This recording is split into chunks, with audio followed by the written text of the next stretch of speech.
Bismillahirrahmanirrahim. Assalamualaikum warahmatullahi wabarakatuh.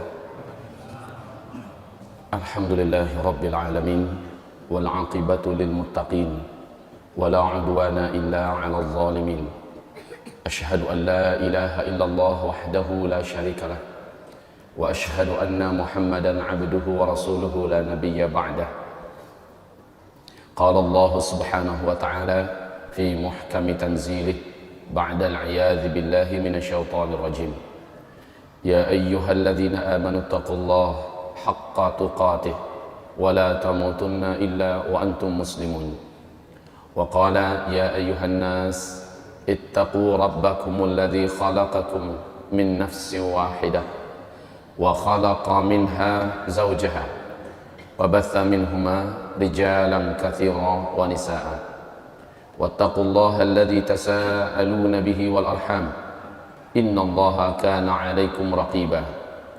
وقال يا أيها الذين آمنوا اتقوا الله وقولوا قولا سديدا يصلح لكم أعمالكم ويغفر لكم ذنوبكم ومن يطع الله ورسوله فقد فاز فوزا عظيما. اللهم ارحمنا بالقرآن.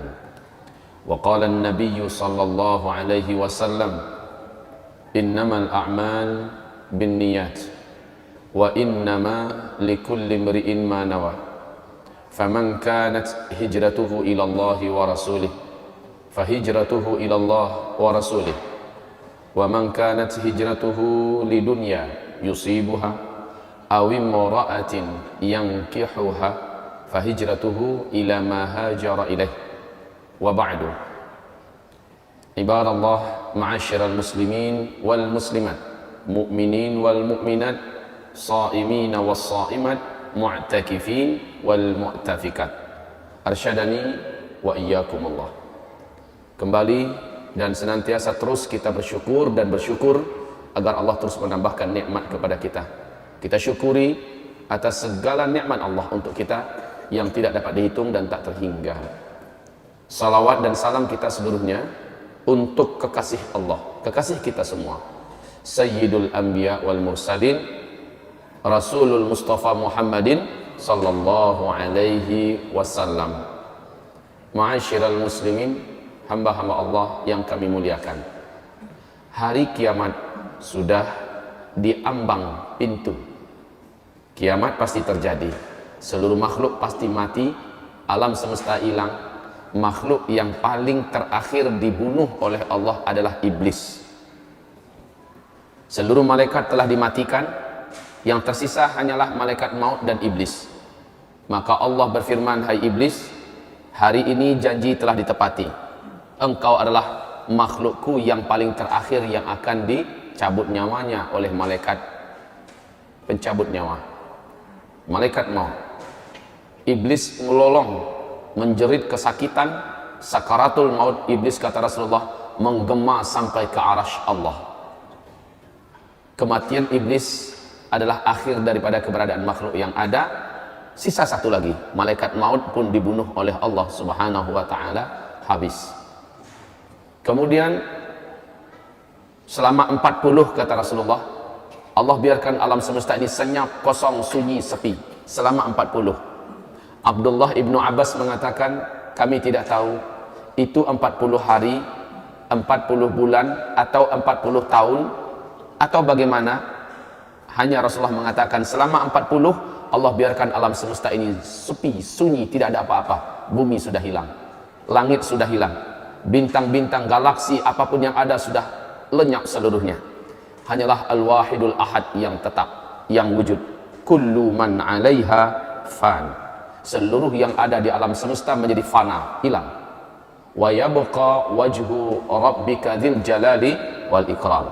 Tinggal satu saja, dialah sang pencipta alam semesta. Kemudian dengan kun fayakun, Allah ciptakan kembali semuanya, tetapi sudah berbeda. Yauma tubaddalul ardu ghairal ardi was samawat. Pada hari itu Allah sudah ciptakan lagi bumi, tapi bukan lagi bumi yang sekarang ini.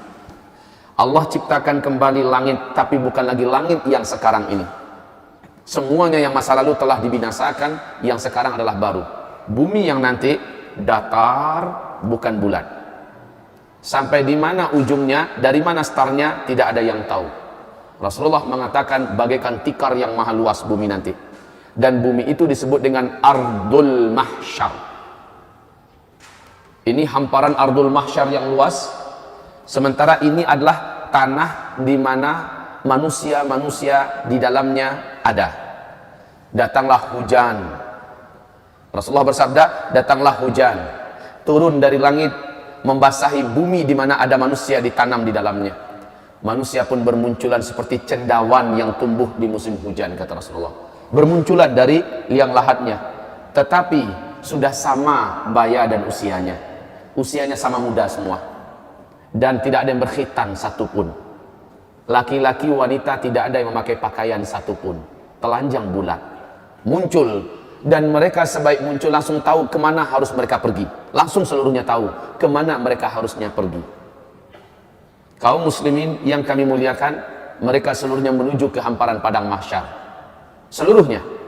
Tetapi keadaan mereka ketika itu sudah beda-beda. Rasul mengatakan umatku saat itu ada 10 macam bentuk. Dan Nabi berkata kepada Mu'adz bin Jabal, bentuk-bentuk umat Nabi ini memprihatinkan dan sangat menyedihkan, tergantung kepada seperti apa amalnya dulu ketika di dunia. Ada yang dibangkitkan lidahnya panjang menjulur sampai ke lututnya, sementara dari mulutnya dan dari air liurnya mengeluarkan bau yang sangat dibenci oleh seluruh orang yang ada di padang mahsyar. Dan mereka kelompoknya yang lidah menjulur semua. Ada yang dibangkitkan tangannya yang berjalan, kakinya yang di atas. Seluruhnya satu kelompok itu seperti itu seluruhnya. Ada yang dibangkitkan sementara dia disuruh memakai kain ter yang menggelegak atau pelangkin. Aspal yang menggelegak, disuruh memakai jubah yang dari aspal menggelegak. Bayangkan tersiksanya dia, sementara dia terus berjalan menuju padang mahsyar. Perjalanan ke padang mahsyar sangatlah jauh. Tidak ada air, tidak ada orang menjual apa-apa, tidak ada warung, tidak ada pohon, tidak ada jurang, tidak ada lembah, tidak ada tempat duduk. Dataran yang tandus dan luas menuju ke padang mahsyar. Yauma yakhrujuna minal ajdathi ka'annahum sira'a. Pada hari itu mereka keluar seolah mereka seperti belalang, lalu meluncur ke tempat di mana mereka harusnya berkumpul. Seluruh mereka tahu, Pak, kemana mereka harus pergi. Dalam kepenatan dan kelelahan itu, sampailah mereka di padang mahsyar. Maka dimulailah acara padang mahsyar setelah waktu yang cukup lama. Kepanasan, tidak ada malam, panjang panasnya. Siangnya tidak ada malam, tidak ada sore. Matahari ketika itu, kata Rasulullah SAW, hanya ala qadri mailin, hanya 1 mil di atas kepala. Macam nak menggelegak kepala setiap orang yang ada di padang mahsyar. Saat itu manusia-manusia, jin-jin yang pernah hidup di dunia, setan-setan yang ada sudah saling melihat. Dan seluruhnya satu umur, satu baya, telanjang bulat. Bunda Aisyah bertanya kepada Rasulullah, ya Rasulullah, telanjang bulat, apakah tidak sibuk orang melihat aurat orang lain ya Rasulullah? Laki-laki melihat aurat wanita, wanita melihat aurat laki-laki. Apa kata Rasulullah? Al-amru yawma idzin ashad min ayyanzura ba'duhum aurata ba'd. Pada hari itu saking menegangkannya pemandangan dan keadaan, sampai-sampai tidak terfikir lagi tentang aurat dirinya dan aurat orang lain. Enggak selera sama sekali ngelihat aurat dirinya dan ngelihat aurat orang lain. Pada hari itu al-amru yawma idzin ashad min ayyanzura ba'duhum aurata ba'd. Hai Aisyah, seseorang tidak ada lagi selera syahwatnya kepada orang lain. Yang ada adalah masing-masing likulli imri'in minhum yawma idzin sya'nu yughni. Pada hari itu setiap orang sibuk memikirkan dirinya sendiri. Padang mahsyar terhampar luas, panas garang, tidak ada tempat duduk. Hamparan padang mahsyar waktu itu putih, kata Rasulullah. Pasir yang putih. Lurus, datar, luasnya, tidak seperti tidak ada ujung dan tidak ada tepi. Manusia bingung nak buat apa. Lalu dalam waktu yang tidak jelas, bukan sehari dua, Pak, dipanggang oleh terik matahari, bukan sehari dua, bukan semalam 2 malam karena tidak ada malam, bukan sebulan 2 bulan, bukan setahun 2 tahun, puluhan tahun, bahkan ratusan tahun sampai ribuan tahun. Di padang mahsyar nggak jelas mau buat apa. Akhirnya manusia panik, seluruh jin dan setan panik. Mereka meminta dengan penuh harap, apa yang mesti kita buat? Seluruh manusia berkata, bagaimana kalau kita datang pada nenek moyang kita, Adam alaihissalam, kita minta agar dia mendoakan acara padang mahsyar dimulai. Datanglah manusia yang ada kepada Nabi Adam, wahai atuk moyang kami, wahai Adam, sudah lama kami di padang mahsyar, tak jelas dan tak tahu apa yang akan berlaku dan terjadi. Tolong doakan kepada Allah Rabbul Alamin agar acara dimulai. Adam berkata, bagaimana saya akan mendoakan untuk kalian kepada Allah? Saya sendiri pun hari ini entah selamat entah tidak. Dulu saya dilarang oleh Allah agar jangan mendekati pohon di dalam surga, ternyata malah saya makan buahnya. Hari ini saya selamat atau tidak? Pak, wallahi, demi Allah, Bapak Ibu, saat itu tidak ada orang yang berpikir tentang amal solehnya dulu, sudah tidak ada. Orang hanya mengingat dosanya saja. Setiap orang hanya ingat dosanya saja. Orang lupa kalau dia dulu pernah haji, orang lupa kalau dia pernah sholat, dia pernah puasa, lupa, yang dia ingat hanya dosanya saja. Adam berkata, maaf, saya tidak bisa mengapa-apa, tidak bisa membantu kalian, tidak bisa mendoakan kalian. Oh nafsi, wah nafsi, wahai jiwaku, wahai diriku. Maksudnya saya ini selamat atau tidak? Wahai diriku, wahai diriku. Pergilah kalian kepada Ibrahim, dia adalah Khalilullah, dia adalah teman Allah, mintakan agar dia yang berdoa kepada Allah. Semoga acara di padang mahsyar dimulai. Manusia pun berbondong-bondong meninggalkan Adam menuju mencari Ibrahim. Saat berjumpa dengan Ibrahim, mereka memohon dengan permohonan yang sama. Sama jawaban Ibrahim. Dulu di dunia saya telah berdusta sebanyak 3 kali. Hari ini saya tak tahu lidah yang telah berdusta ini ketika berdoa Allah dengarkan atau tidak. Jangan-jangan saya pun tidak selamat. Minta maaf, saya tidak bisa membantu kalian apa-apa. Saya tidak bisa. Dia berdusta 3 kali. Pada Rasulullah mengatakan dusta Ibrahim waktu di dunia dulu hak, dusta yang benar. Tetapi Ibrahim menyulitkan, menganggap itu sulit buat dirinya nanti pada hari kiamat. Bagaimana dengan kita yang betul-betul berdusta di atas kebatilan? Sementara Ibrahim berdusta di atas kebenaran, dia rusuh dan gelisah tentang dirinya. Pergilah kalian kepada Musa, dia adalah kalimullah, minta kepadanya. Dialah teman bicara Allah dulu di dunia, agar dia yang berdoa kepada Allah, acara ini segera dimulai. Ketika manusia mulai meninggalkan Ibrahim, kata Rasulullah, Ibrahim berkata, wah nafsi, oh diriku, oh diriku. Manusia sampai berjumpa akhirnya dengan Musa setelah pencarian yang lama. Setelah berjumpa, wahai Musa, bla bla bla bla bla, Musa berkata, aku dulu di dunia membunuh orang, hari ini aku selamat atau tidak? Minta maaf, saya tidak bisa membantu kalian, berdoa kepada Allah untuk kalian. Hari ini saya entah selamat entah tidak. Pergilah kalian kepada Isa, dia adalah Ruhullah, orang yang tidak pernah buat salah, orang yang tidak pernah buat dosa. Isa, pergilah kalian kepadanya. Maka manusia pun mencari di mana Isa. Seluruh manusia menyebar mencari di mana Isa. Saat Isa ditemukan, mereka langsung memohon. Lagi-lagi jawaban Isa adalah minta maaf. Bukan wewenang saya pada hari ini untuk menolong kalian agar acara padang mahsyar dimulai. Lalu kaum muslimin, pergilah kalian kepada Habibullah, kekasih Allah, Sayyidul Anbiya wal Mursalin, Muhammad sallallahu alaihi wasallam. Minta kepadanya agar dia berdoa kepada Allah supaya acara dimulai.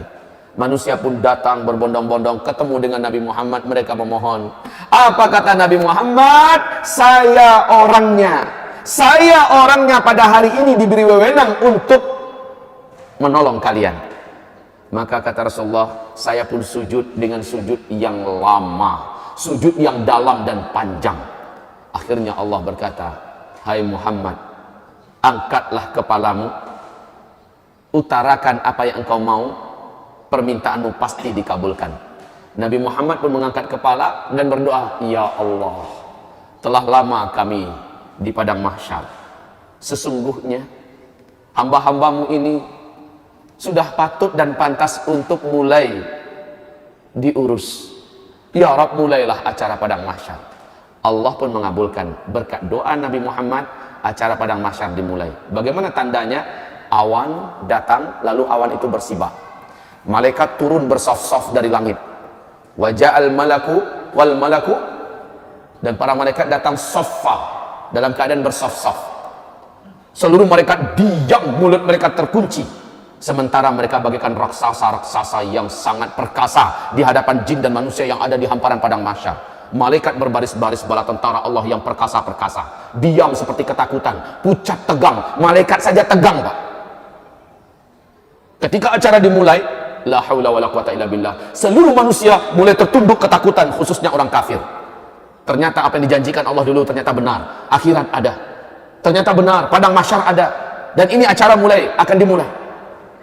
Kaum muslimin yang kami muliakan, berbagai macam keadaan manusia di pemandangan padang mahsyar. Kalaulah kita ada waktu, inginnya saya bercerita tentang dahsyatnya padang mahsyar, tapi waktu kita bukan untuk membahas itu sekarang. Rasulullah bersabda, akhirnya yang akan masuk neraka sudah diputuskan siapa-siapa orangnya. Mereka pun digiring dengan paksa oleh para malaikat-malaikat yang perkasa. Beberapa di antara mereka mencoba melarikan diri. Mencoba melarikan diri. Di mata malaikat, yang mencoba melarikan itu ibarat kutu-kutu kecil. Kemana mau lari?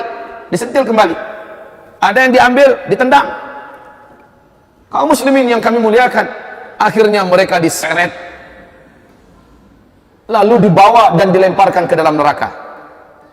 Sementara orang-orang beriman dan orang munafik mengalami hisab. Mengalami hisab. Setelah proses hisab, dinampakkan amalan mereka, ditanya. Setelah itu mereka ditimbang amalannya. Setelah itu mereka digiring untuk menuju ke suatu daerah yang maha gelap. Daerah tersebut diawali oleh pintu yang maha besar, bab. Di dalam surah Al-Hadid Allah ceritakan pintu itu di bagian luarnya terang, di bagian dalamnya gelap. Manusia disuruh masuk. Ketika mereka masuk, gelap gulita. Khusus orang yang beriman langsung bercahaya tubuhnya. Ada yang cahaya satu orang sebesar gunung besar cahayanya. Langsung terang benderang. Padahal dia satu orang. Ada yang satu orang hanya sebesar bukit cahayanya. Ada yang satu orang sebesar onta cahayanya. Ada yang satu orang, kata Rasulullah, hanya sebesar tangan ini cahayanya. Ada yang satu orang hanya sebesar jari telunjuk saja cahayanya. Ada yang satu orang sebesar ruas kukunya saja cahayanya. Ibarat lampu yang kecil itu, sebesar itu yang dia punya. Di kegelapan itu dia mengandalkan cahaya yang dia punya. Orang munafik tidak ada bercahaya sedikit pun dalam kegelapan. Orang yang bercahaya dapat berjalan dengan cepat menuju ke titian, menuju ke sirat yang membentang antara padang mahsyar dengan ujung daripada ngangaan neraka jahanam yang menuju ke pintu surga sana. Mereka meniti. Kata Rasulullah, luasnya ngangaan neraka jahanam itu, ngangaan tahu sih? Hah? Lubang. Luasnya, kata Rasulullah, seandainya seluruh galaksi yang ada, seluruh apa yang ada di alam semesta dimasukkan ke dalam muat. Saking besarnya, Pak. Bayangkan jauhnya titian yang harus ditempuh. Sementara di bawahnya, kalau ada yang terjatuh, kata Rasulullah, 70 tahun lamanya melayang di apa? Baru nyampe di dasar. 70 tahun lamanya.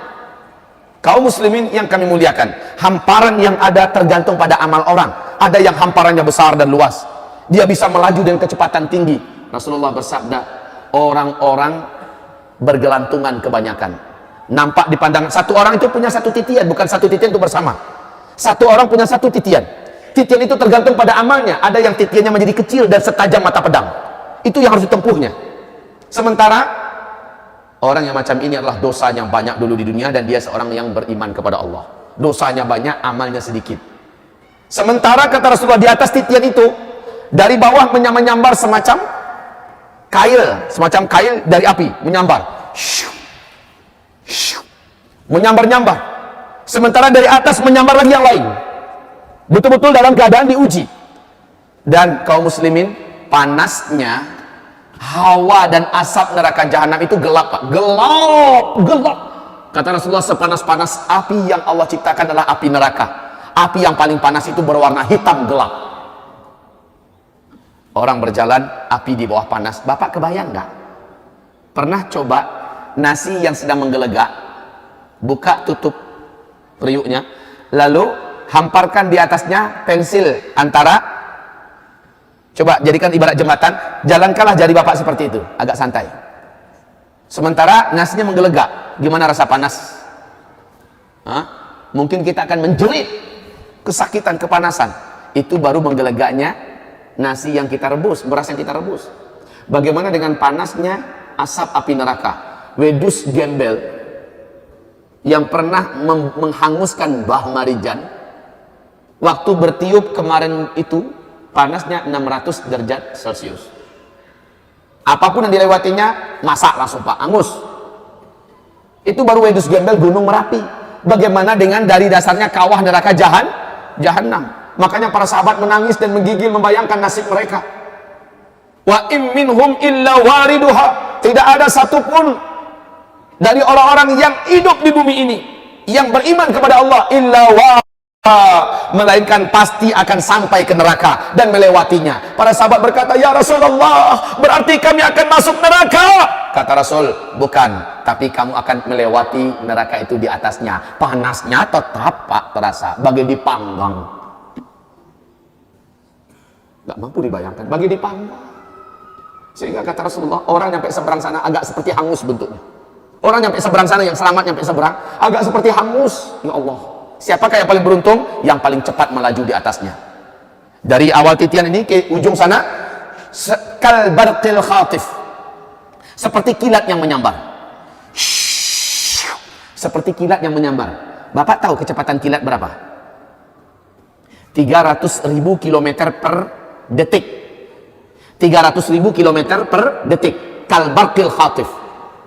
Yang paling cepat siapa? Orang-orang yang masuk surga tanpa hisab. Kata Rasulullah, dari titian ini ke titian sana hanya seperti dia mengerjepkan pandangan matanya. Seperti ini, satu kali kerjep dia udah nyampe seberang.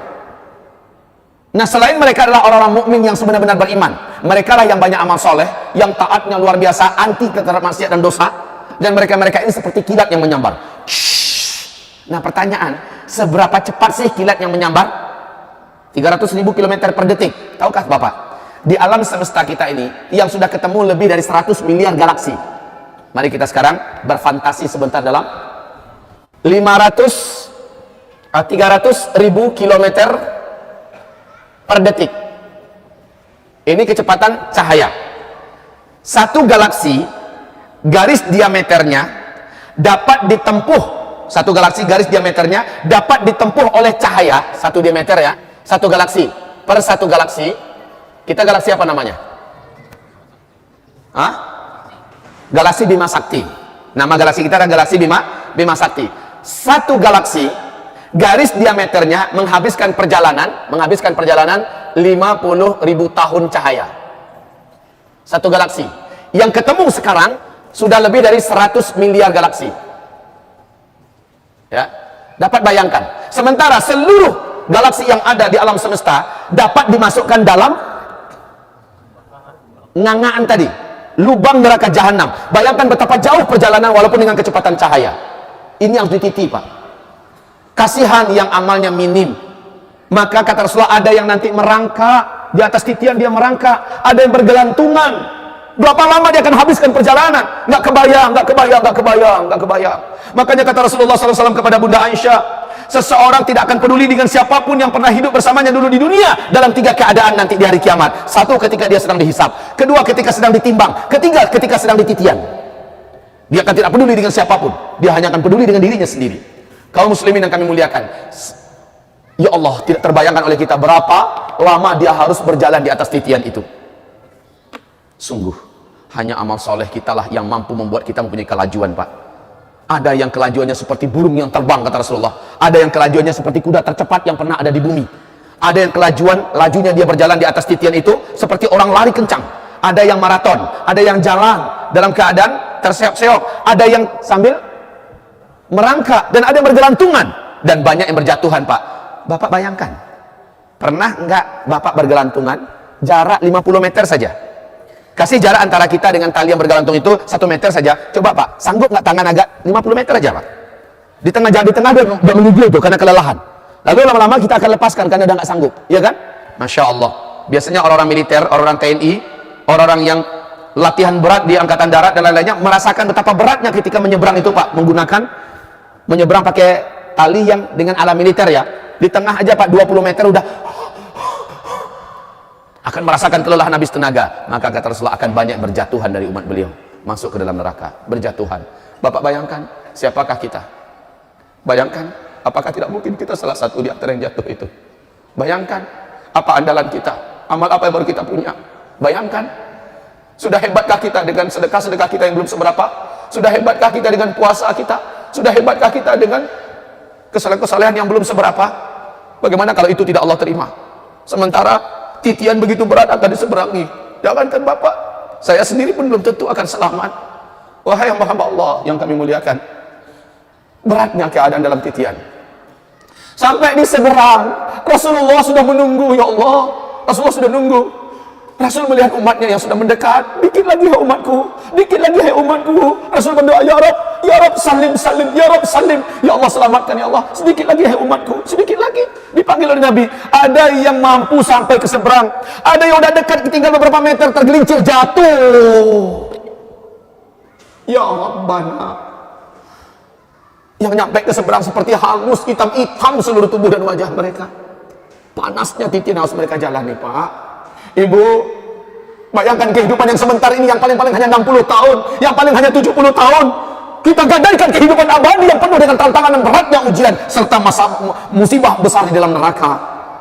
Hanya gara-gara fulus, hanya gara-gara syahwat, hanya gara-gara benda yang ada di selangkangan paha kita. Bayangkan itu kaum muslimin. Bagaimana kita? Bahkan para nabi pun tidak yakin mereka akan selamat.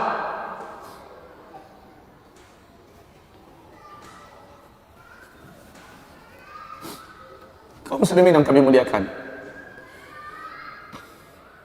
sesampainya di seberang, udah selamatkah mereka?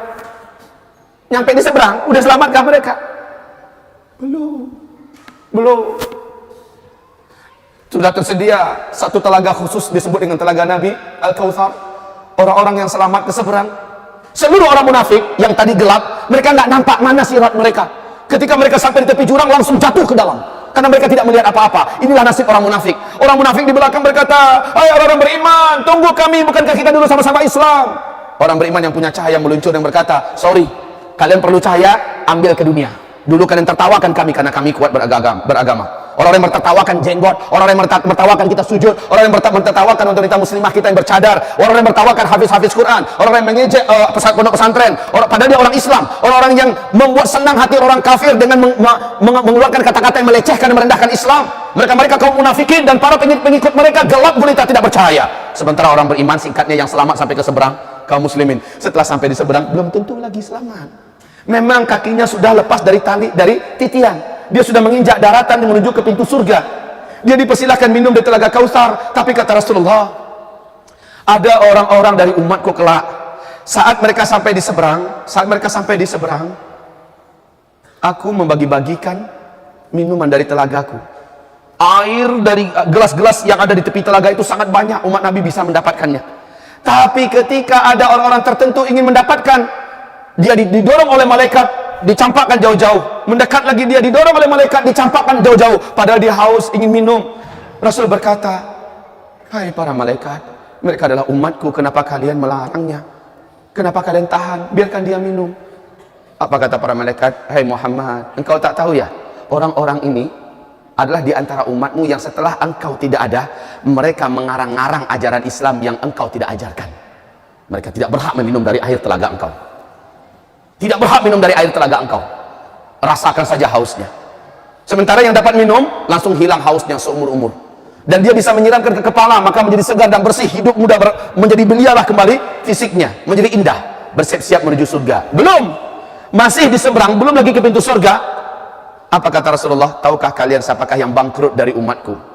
Sahabat berkata, yang bangkrut itu ya Rasulullah, orang yang nggak punya duit, hartanya tandas, bangkrut habis, pokok habis, semua yang ada juga habis. Itu yang bangkrut. Bukan, kata Rasul. Yang bangkrut dari umatku adalah orang yang di dunia dia sholat, dia puasa, dia zakat, dia sedekah, dia punya amal soleh ini, amal soleh itu, tetapi di dunia dia banyak menzalimi orang, dia banyak melakukan kecurangan, dia banyak tipu orang, dia banyak fitnah orang, dia pukul orang, mentang-mentang dia kuat, mentang-mentang dia bos, dia tindas orang, mentang-mentang dia mentang-mentang. Nah, orang-orang ini kata Rasulullah, ketika mereka sampai di seberang, di titian seberang, Orang-orang berdatangan di hadapan Allah menuntut keadilan. Ya Rabb, ya Rabb, dulu hamba di dunia adalah anak buah si Anu. Dia pukul saya dulu, ya Allah, mentang-mentang saya tidak bisa melawan dan saya tidak salah. Saya hari ini minta, ya Allah, itu bukan di padang mahsyar ya, tetapi di setelah penyeberangan. Maka kata Rasulullah, saat itu Allah ambilkan pahala si fulan ini, diberikan kepada orang yang dulu dizaliminya di dunia. Ditimbang berapa kezaliman dia dan berapa pahala yang pantas sebagai penggantinya, diambil, diberikan pada si fulan. Si fulan ini pergi, dapat dia tiket surga yang lebih tinggi. Dengan amal kita tambah naik ke dia. Datang lagi yang lain, ya Rabb, dulu dia memfitnah saya, gara-gara dia saya istri saya minta cerai, gara-gara dia saya ditangkap oleh pemerintah, gara-gara dia saya diusir dari kampung, gara-gara dia saya akhirnya begini, ya Rabb, hari ini saya minta keadilan kepada Engkau. Maka ditimbang seberapa banyak kezalimannya, lalu diambilkan pahalanya, diberikan pada orang itu. Orang itu pun makin berat timbangannya, makin tinggi derajat yang akan dia terima di surga. Sementara orang ini makin sedikit amal yang dia punya. Datang lagi yang lain, ya Rabb, dulu saya dipukulnya, dulu saya dibunuhnya, dulu saya, yang datang ini diambil oleh Allah, diberikan kepadanya pahalanya. Fa imfaniyat hasanatuh, ketika habis seluruh amalan-amalannya, sementara yang datang masih saja ada. Bagaimana Allah ambil dosa orang yang dizalimi ini, Allah ambil, ditambahkan ke atas dosa dia, pahalanya dah habis, dosanya ditambah. Datang lagi yang lain, pahalanya, dosanya diambil, dipindahkan ke dia, dosa orang ini diambil, dipindahkan ke dia. Lalu kata Rasulullah, faturihu finnar, orang-orang ini akhirnya diambil dan dimasukkan kembali ke dalam ngangaan lubang neraka itu dan dilemparkan ke neraka. Padahal udah capek-capek sampai ke seberang, dilemparkan kembali. Pak, awas, jangan main-main kita hidup di dunia ini, jangan zalim sembarang menzalimi orang. Ada penyelesaiannya nanti pada hari kiamat, Pak. Ada penyelesaiannya nanti pada hari kiamat. Masuk neraka, itulah umatku yang bangkrut, kata Nabi. Baik, sekarang kita ceritakan orang-orang yang sudah di hadapan pintu surga. Saat mereka sudah ada di hadapan pintu surga, jantung badabok-dabok, arok-arok camih, betul-betul berharap agar dia segera masuk, tak sabar ingin masuk. Saat itu kata Rasulullah, ada 8 pintu surga, ada 8 pintu surga. Jarak satu tiang pintu surga dengan tiang yang lain adalah sejauh perjalanan 500 tahun perjalanan. Luasnya pintu itu, lebarnya pintu itu, dan ada 8 pintu. Taib kaum muslimin, mereka pun berlomba-lomba ingin masuk, ditertibkan oleh para malaikat penjaga pintu surga. One at the time please, satu persatu, ikut urutan antri. Tahukah Bapak siapa yang paling di depan disuruh untuk masuk? Ada 3 kelompok dari umatku yang paling duluan dimasukkan ke surga.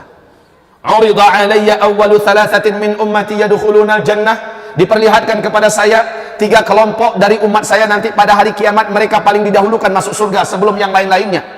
Wa urida alayya awwalu thalathatin min ummati yadkhuluna an-nar. Juga telah diperlihatkan kepada saya 3 kelompok dari umat saya yang didahulukan masuk neraka sebelum penjahat-penjahat apapun yang ada di muka bumi. Awas kaum muslimin, 3 orang pertama dari umat Nabi, 3 kelompok pertama dari umat Nabi yang akan duluan masuk surga sebelum para penyembah patung, sebelum para ahli-ahli surga lainnya. Siapakah mereka? Yang pertama, fasyahid. Yang kedua, abdun mamlukun la yushghiluhu riqqud dunya min ta'ati rabbih. Yang ketiga, faqirun muta'affifun dzu'iyalin. Wa urida alayya awwalu thalathatin min ummati yadkhuluna an-nar sultanun ja'ir dzu tharwatin min malin la yuaddi haqqallah min malih. Yang ketiga, faqirun mutakabbir. Mari kita terjemahkan. Adapun 3 orang dari umatku yang akan didahulukan masuk ke dalam surga sebelum yang lain-lainnya. Yang pertama adalah fasyahid. Setiap orang yang dulu di dunia akhir hayatnya adalah syahid. Rasul bertanya kepada para sahabat, kalian tahu nggak siapa yang syahid itu? Sahabat menjawab, alladzi yuqatilu fi sabilillah i'la'an li kalimatillah fayuqtal. Orang yang berperang di dunia dulu demi agama Allah, demi tegaknya kalimat Allah, lalu dia terbunuh dalam peperangan itu, maka dialah yang syahid. Maka kata Rasulullah, fasyahidu min ummati idzan laqalil. Kalau begitu alangkah sedikitnya yang dapatkan syahid dari umatku, sementara umatku banyak. Tidak, kata Nabi. Syahid itu adalah, Nabi ceritakan, 1, seluruh yang meninggal dunia karena sakit perut, syahid. umat Nabi, orang Islam nggak buat syirik dalam hidupnya, menderita penyakit sakit di perutnya, apapun nama penyakitnya, lalu dia sudah coba mencari obat dengan sebaik-baiknya, dengan serius, dia sudah berobat kemana-mana dengan obat yang halal dan benar, tetap saja sakit, dan dengan sakit di perutnya dia meninggal dunia, maka dia syahid.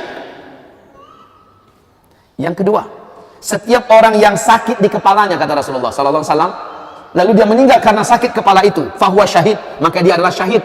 Apapun nama sakit di kepala, pecah pembuluh darah, tumor, kanker ganas, apapun lah namanya, ya, sakit di kepala, dia sudah berobat kemana-mana dengan obat yang benar, dia tidak mau berputus asa, dan dia berbaik sangka kepada Allah, dan dia muslim yang tidak syirik kepada Allah, meninggal karena sakit kepala tersebut, dia syahid, kata Rasulullah. Yang ketiga, orang yang meninggal karena taun, karena penyakit menular, mewabah yang mematikan, seandainya dia tertular lalu dia meninggal gara-gara penyakit itu, maka dia syahid. Yang keempat, fal ghariq, orang yang tenggelam, orang yang tenggelam di air, di laut, maka dia adalah syahid. Syaratnya bukan tenggelamin diri, dia harus muslim dan tidak musyrik. Maka dia tenggelam, bawahnya menyeberang nih dari Bakauheni ke Merak, ternyata kapalnya ada trouble, lalu tenggelam kapalnya dengan dia tenggelam, maka dia syahid. Yang kelima, orang yang minal hadam, orang yang mati karena ketimbun oleh reruntuhan, mungkin reruntuhan bangunan akibat gempa, atau dia melalui sebuah tebing dan jurang, lalu di atas tebing itu jatuh longsor, dia tertanam, tertimbun di situ, maka dia syahid. Syaratnya harus muslim, tidak mensyirikkan Allah Subhanahu wa taala. Yang keberapa lagi? Yang keenam, orang yang meninggal dunia karena melahirkan. Meninggal dunia karena melahirkan. Siapa yang meninggal dunia dalam keadaan hamil? Syahid. Siapa yang meninggal dunia karena melahirkan? Syahid. Siapa yang meninggal dunia sambil menyusui dan dia sedang menyusui? Syahid. Masya Allah. Kalau tahulah ibu-ibu keutamaan hamil, melahirkan dan menyusui, maka akan jadi salah satu seperti istri saya. Apa kata istri saya? Saya mau hamil, melahirkan, menyusui. Saya mau hamil, melahirkan, menyusui. Kenapa? Kata Rasulullah, wanita senantiasa dalam keadaan seperti orang yang berperang di jalan Allah selama ia masih dalam keadaan seperti itu. Hamil, melahirkan, menyusui. Hamil, melahirkan, menyusui. Hamil, melahirkan, menyusui. Sama dengan seorang yang sedang fisabilillah. Allahu Akbar. Bapak tahu pahala seorang fisabilillah yang sedang jihad di jalan Allah? Kata Nabi, kalau ada orang yang pergi berjihad, kamu yang di rumah sholat dan jangan pernah putuskan sholatmu, jangan pernah berhenti sampai si mujahid itu selesai perang dan balik ke rumahnya, baru kamu boleh istirahat. Ada yang sanggup? Nggak ada, kata Abu Hurairah. Sejak si mujahid pergi, kamu baca Quran.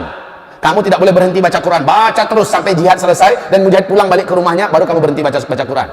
Mana ada yang sanggup di antara kami begitu ya Rasulullah? Makanya kata Rasulullah, seorang mujahid itu adalah pahalanya paling tinggi, paling besar, nggak ada yang bisa nandingi.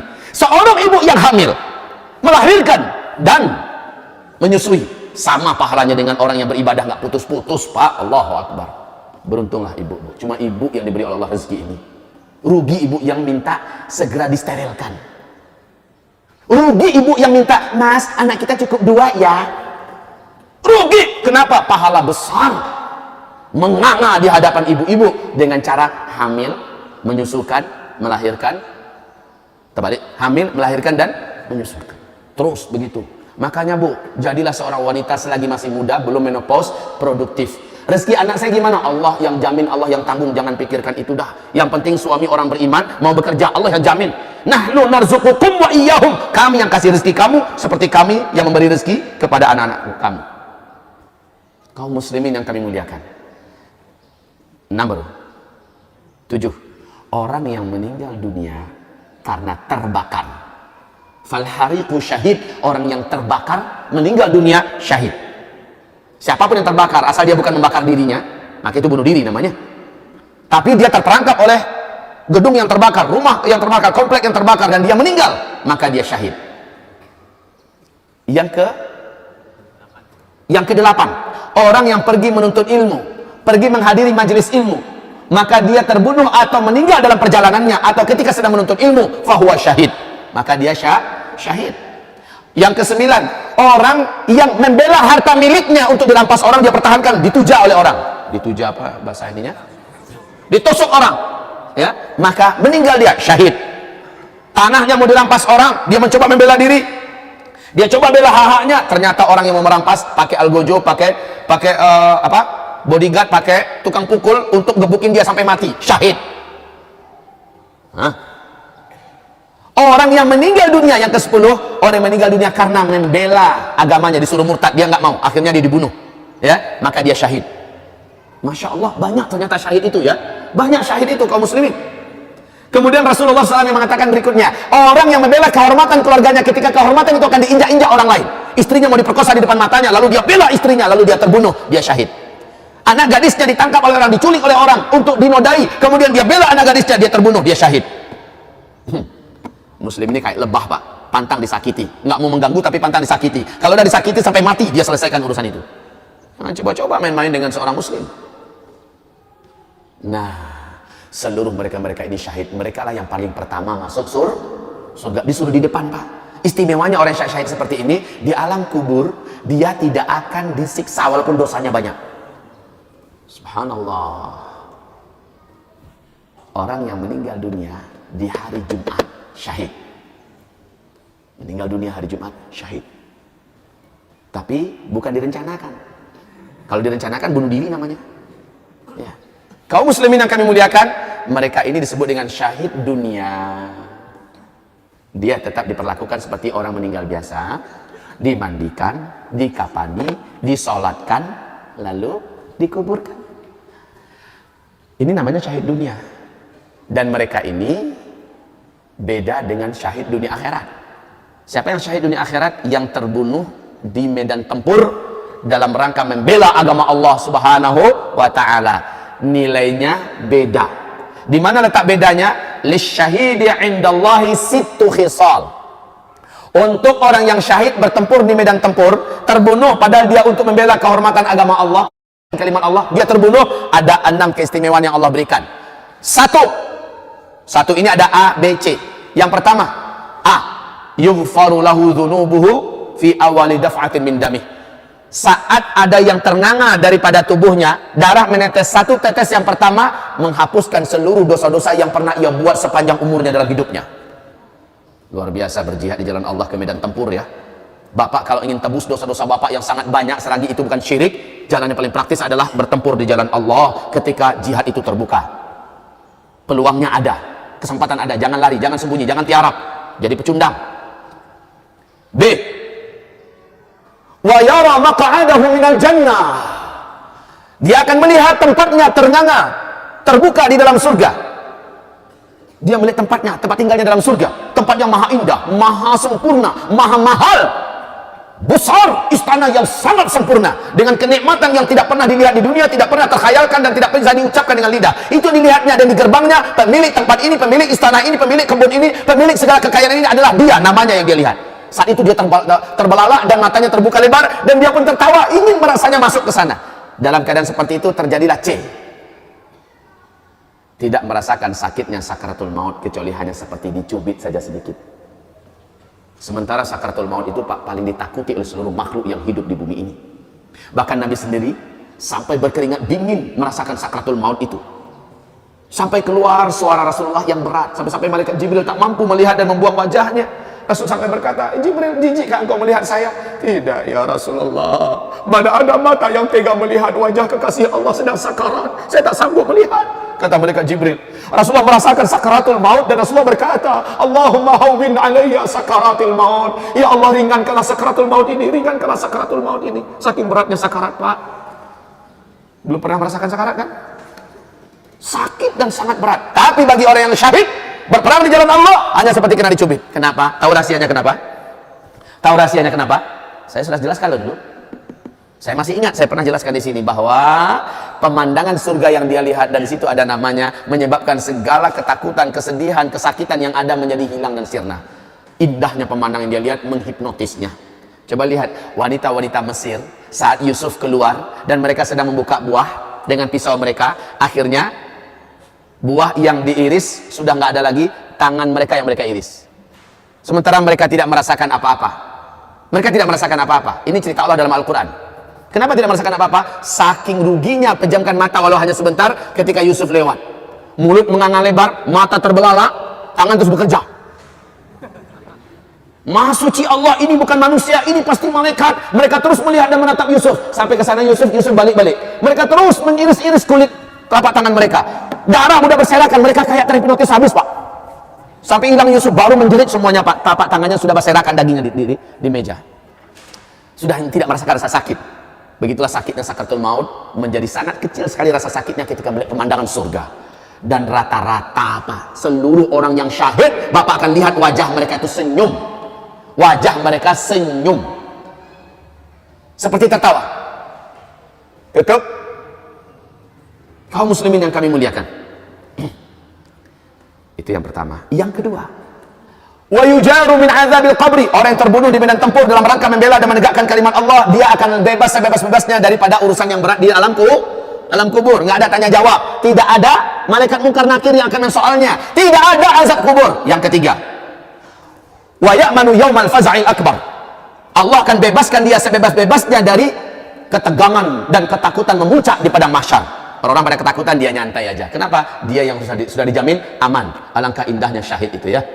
Yang keempat, wa yudha'u faw'ala ra'sihi taj al-yaqutatu minhu khairun minad dunya wa ma fiha. Diletakkan mahkota di atas kepalanya yang bertaburkan berlian dan tahta, yang satu butir berlian itu, seandainya bumi dengan segala harta kekayaannya dijual untuk membeli satu butir itu, tidak akan mampu dibeli, saking mahalnya harganya. Itu diletakkan di kepalanya.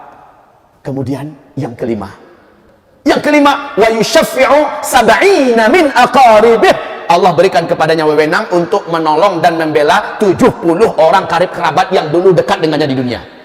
Kalau bapak punya menantu dan dia mujahid, maka bahagialah. Sempat dia syahid, bapak tertolong, istri bapak tertolong, kakek, ayah ibu bapak tertolong, kakek boyu bapak tertolong, cucu-cucu bapak ke depan tertolong oleh dia seorang, Pak.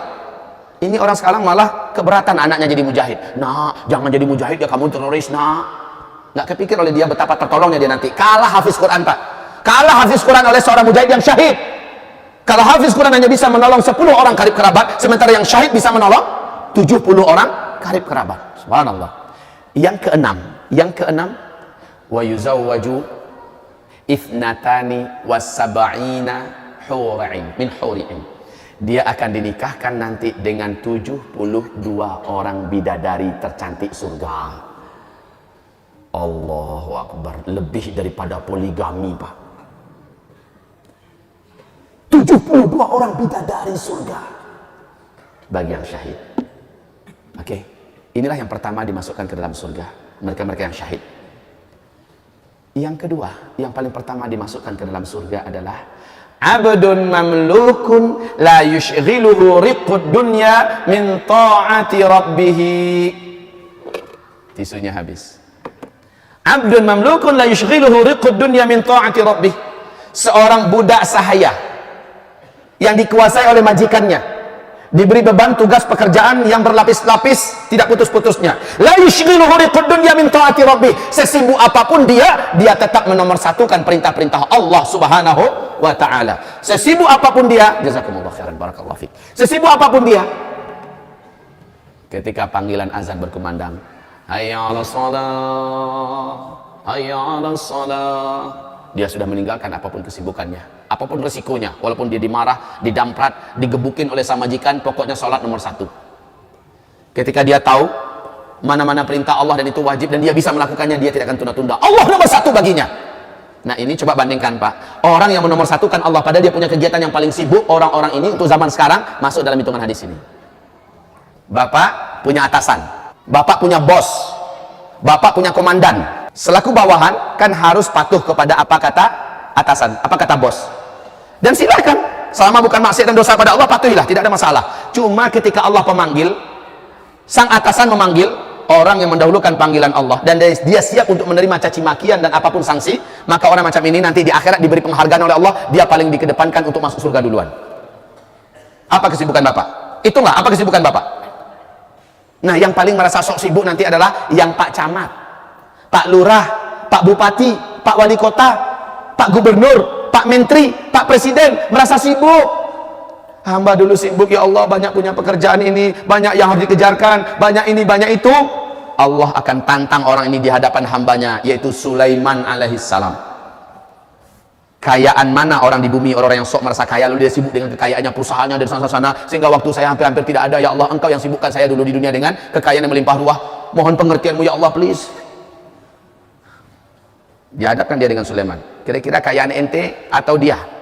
Ini Sulaiman, orang terkaya di alam semesta sampai hari kiamat, nggak ada yang mampu menandinginya, Pak. Ketika berhadapan dengan penguasa yang merasa sibuk dengan pemerintahannya, dengan kekuasaannya, dihadapkan dengan Sulaiman. Sibuan mana ente dengan dia? Tinggian mana jabatan ente dengan dia? Terdiam, Pak. Ketika ditandingkan dengan Sulaiman AS, terdiam. Ketika berhadapan dengan orang yang mengaku dia punya banyak aset, dia punya banyak ini, dihadapkan dengan Sulaiman, diam.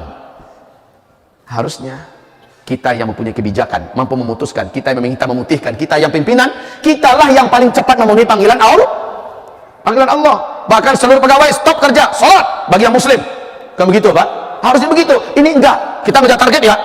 Jangan sampai, padahal Allah akan berkahi waktu, Pak. Waktu yang antara zuhur ke asar biasanya hanya selesai 100 umpamanya kan. Tapi karena kita mengindahkan sholat, mengindahkan syahadat Allah, maka insya Allah dalam waktu yang lebih terpotong sedikit gara-gara sholat itu, Allah akan jadikan kita mampu mengerjakan sampai 150. Allah akan berkahi. Allah akan berkahi.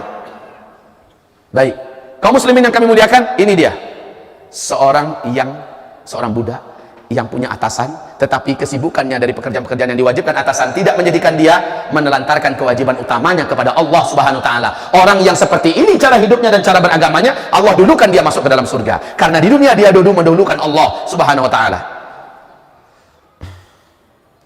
Ini baru punya sawit 5 hektar, sok sibuk. Baru punya ayam 10.000 ekor, sok sibuk. Sehingga telantar sholatnya, sering tertunda-tunda. Apalagi orang-orang yang di Jakarta nih, aduh ya Allah kasihan amat. Habis waktunya di jalan, Pak. Habis waktunya di jalan. Orang azan asar dia masih di jalan. Azan maghrib dia masih di jalan. Udah selesai azan isya baru nyampe rumah. 2 jam di jalan. Nanti pergi pulang, habis umurnya. Mungkin kalau dihitung mana yang paling banyak umurnya habis di jalan. Salatnya banyak telantar. Bagaimana kita menjawab di hadapan Allah nanti? Makanya bagaimanalah bapak kami atau saudara kami berusaha, Ustaz Zul tinggallah di Jakarta Ustaz, saya masih pikir 1000 kali untuk tinggal Jakarta. Selalu saya katakan, habis umur saya nanti di jalan. Baik kaum muslimin yang kami muliakan. Yang ketiga, ini yang dulu masuk surga.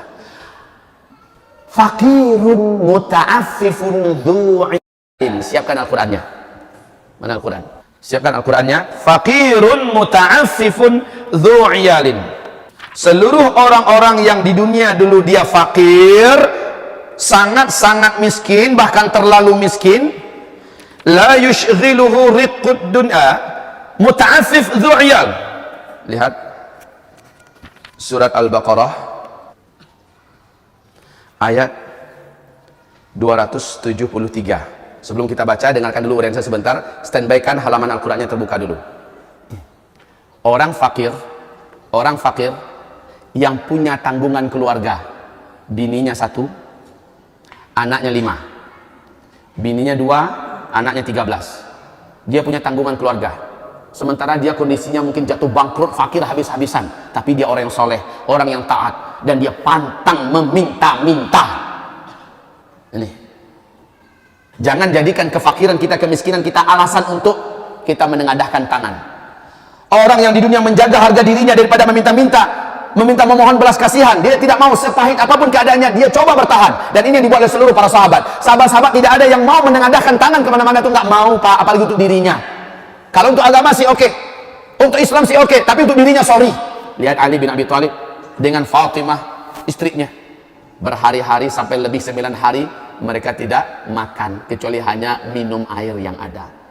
Ali terus menjajakan tenaga kasarnya, siapa yang mau diangkatkan barang, kasihlah saya 1 butir kurma, nggak apa-apa.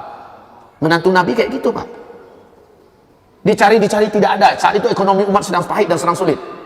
Sampai-sampai Hasan Hussein, air liur mereka tuh kayak kering, Pak, saking beratnya keadaan. Tapi nggak pernah mereka minta-minta, nggak pernah kaum muslimin. Bahkan para sahabat ketika sholat berjamaah dengan Nabi, di dalam hadis Sahih Bukhari, ada yang berjatuhan 1, 2, 3, 4 di musim beratnya ekonomi, Pak, kelaparan, yang jatuh itu sedang sholat tuh belabap. Nggak meninggal sih, tapi udah lemas, nggak sanggup berdiri lagi. Yang lain sedang menggigil kakinya menahan beratnya lapar. Masya Allah. Nabi Muhammad SAW dilihat oleh orang, Nabi Muhammad kok pinggangnya normal aja. Ternyata tidak, Pak. Nabi lihatkan, buka jubahnya, kalian lihat. Nabi sedang mengikat di perutnya beberapa batu yang diikat kencang-kencang dengan tali, sehingga itulah yang menahan perut beliau. Lapar beberapa hari nggak makan, tapi mereka pantang minta-minta. Pantang minta-minta. Fakirun muta'affif dzu'iyal. Orang-orang fakir yang punya tanggungan hidup, sementara dia tidak mau minta-minta. Nah, orang macam ini Pak, inilah orang yang prioritas menerima infak, sedekah, zakat mal dari kita. Orang yang macam ini, bukan orang yang datang ke kantor RT, ke rumah Pak RW, ke rumah Pak Lurah, ke kantor Pak Lurah, lalu ambil surat miskin, lalu datang ke rumah orang kaya. Pak, zakat, nih surat kami miskin. Bu, zakat, nih kami miskin. Bukan yang begitu yang diprioritaskan. Yang diprioritaskan adalah yang bersembunyi di balik kemiskinan mereka dan tidak mau menampakkan. Kalau perlu di luar kelihatan necis, padahal sebenarnya mereka sudah sangat keropos ekonominya. Dan mereka soleh, mereka taat. Keluarga macam ini yang jadi prioritas, Pak. Kaum muslimin yang kami muliakan, ada nggak orang macam itu di zaman ini, Pak Ustadz? Ada. Kami selalu tiap tahun punya catatan dari keluarga-keluarga yang paling miskin, Pak, yang ada dalam catatan kami. Ada 32 keluarga kakak, memang miskin habis, sementara mereka pantang minta-minta, dan mereka soleh, mereka taat. Sepahit apapun keadaannya, anak-anak mereka tetap mereka usahakan mendidiknya dan menyekolahkannya. Kaum muslimin yang kami muliakan, mungkin Bapak pernah mendengar atau tidak, nanti ini tolong di-cut ya, tolong di-cut, karena ini terdengar oleh mereka akan komplain pada saya, kenapa dibeberkan kami ya? Karena mereka terhormat Pak, mereka pantang minta-minta. Tapi saya salah seorang di antara dewan syariah mereka, saya nggak bisa diam Pak, saya nggak bisa diam. Beberapa tahun yang lalu, setiap bulan Ramadan, biasanya mereka selalu dapat THR. Saya kumpulkan zakat mal dari kaum muslimin. Saya biasanya kalau nggak di Tanah Suci, ya di Sumatera Barat. Baru kali ini saya itikaf sampai jauh-jauh ke sini. Nah, saya Sumatera Barat, dalam itikaf itu saya bakar semangat mereka yang punya zakat mal, serahkan ke saya. Lalu ustaz-ustaz itu kita undang, kita berikan kepada mereka.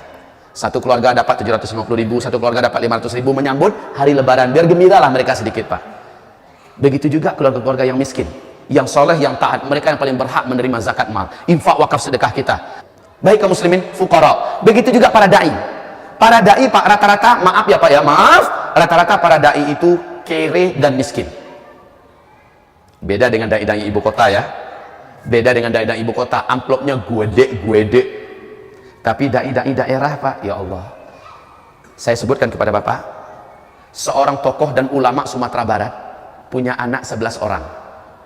Kemana-mana pakaiannya necis, baju safari, celana satu setel, sepatu mengkilat, pakai tas seolah-olah dia adalah seorang direktur perusahaan. Dia adalah seorang murabi di berbagai halaqah. Orang salut, orang sehormat, orang segan kepadanya, kata-katanya sangat dipertimbangkan. Dia adalah ulama yang karismatik. Anaknya berapa orang tadi? 11. Kemana-mana dia naik angkot, kemana-mana naik angkot, jauh dia pergi, malam pun dia pergi, nggak tahu siang malam Pak. Anak-anaknya kesulitan dalam biaya sekolah, masyarakat tidak tahu. Makan minumnya di rumah susah, masyarakat tidak tahu. Pergi ke rumahnya ternyata nggak ada, tidak ada sesuatu pun dari perkakas dunia yang ada di rumahnya. Tapi tampilnya keluar necis dan dia pantang menyebutkan keadaannya. Ketika sangat sulit dan pahit kehidupannya, akhirnya dia sedikit memberikan bocoran kepada umat tanpa meminta. Dia katakan, Bapak-bapak, ibu-ibu, kaum muslimin, ada tawaran untuk saya pindah ke Jakarta untuk memimpin sebuah yayasan yang sudah punya boarding school kelas tingkat internasional. Di sana nanti mungkin saya sepenuhnya di situ dan tidak bisa lagi kembali. Anak-anak saya sudah ditanggung oleh yayasan nanti. Kalaulah seandainya saya bisa mengayomi sendiri kebutuhan keluarga saya, rasanya saya ke sana. Mudah-mudahan Allah berikan jalan keluar untuk kita. Selesai. Tapi maaf, sensitif umat kala itu tipis sekali. Mereka seperti harap besar kepada beliau tetapi tidak peduli dengan keadaan beliau. Akhirnya beliau menerima tawaran Jakarta. Sekarang beliau di Jakarta Pak, seorang ulama tokoh karismatik Sumatera Barat, sekarang memimpin sebuah pondok pesantren kelas internasional ya, dan beliau ini sudah hidup mapan dan nyaman sekarang di Jakarta. Sumbar baru kehilangan, Sumatera Barat baru merasa menjerit, ulama kami pergi meninggalkan kami. Dia fakir, ente nggak awas. Dia dalam keadaan kesulitan hidup, ente tidak sensitif. Umat harusnya sensitif. Makanya maaf ya, kemarin saya berkunjung 2 hari yang lalu ke masjid apa namanya, Al-Ihsan ya, Masjid Al-Ihsan yang ada Ustadz Adi Hidayat, adik kelas saya di Libya. Ustadz Adi Hidayat, ada yang kenal? Bapak Ibu, saya katakan pada masyarakat sekitar, ini anugerah terbesar dari Allah untuk penduduk sini. Tahankan, pertahankan ulama ini. Langka orang semacam beliau. Kemampuan tafsirnya, kehebatan ilmunya, kedalaman analisanya, dan bijaksananya beliau dalam menyelesaikan banyak perkara-perkara dan masalah. Langka ulama macam ini. Dia muda lagi masih, usianya baru 30 tahun Pak. Adik kelas saya di Libya, masih muda sekali. Saya katakan jangan telantarkan beliau, tolong rawat dan jaga, jangan sampai beliau pergi gara-gara kalian tidak peduli. Ini saya katakan pada mereka, Pak. Sering para ulama dan dai tidak terperhatikan oleh umat, umat tidak care, akhirnya ulama itu demi tuntutan kewajibannya, dia harus berpindah ke tempat lain.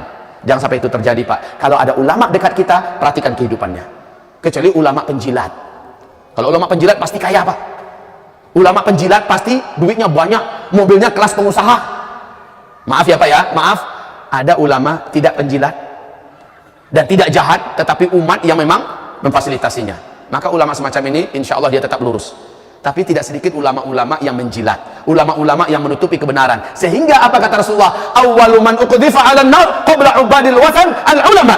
Orang yang paling pertama dilemparkan ke dalam api neraka sebelum para penyembah patung dan berhala adalah para ulama. Ulama yang penjilat, Pak. Ulama yang menutupi kebenaran, ulama yang banyak menipu umat, ulama yang banyak menyesatkan, ulama yang banyak mengadu domba, memperbanyak pengikut sementara bukan kebenaran yang ditegakkannya, tetapi hawa nafsunya. Ulama macam ini duluan masuk neraka. Kaum muslimin, kita kembali kepada fakir. Rata-rata para ulama itu fakir.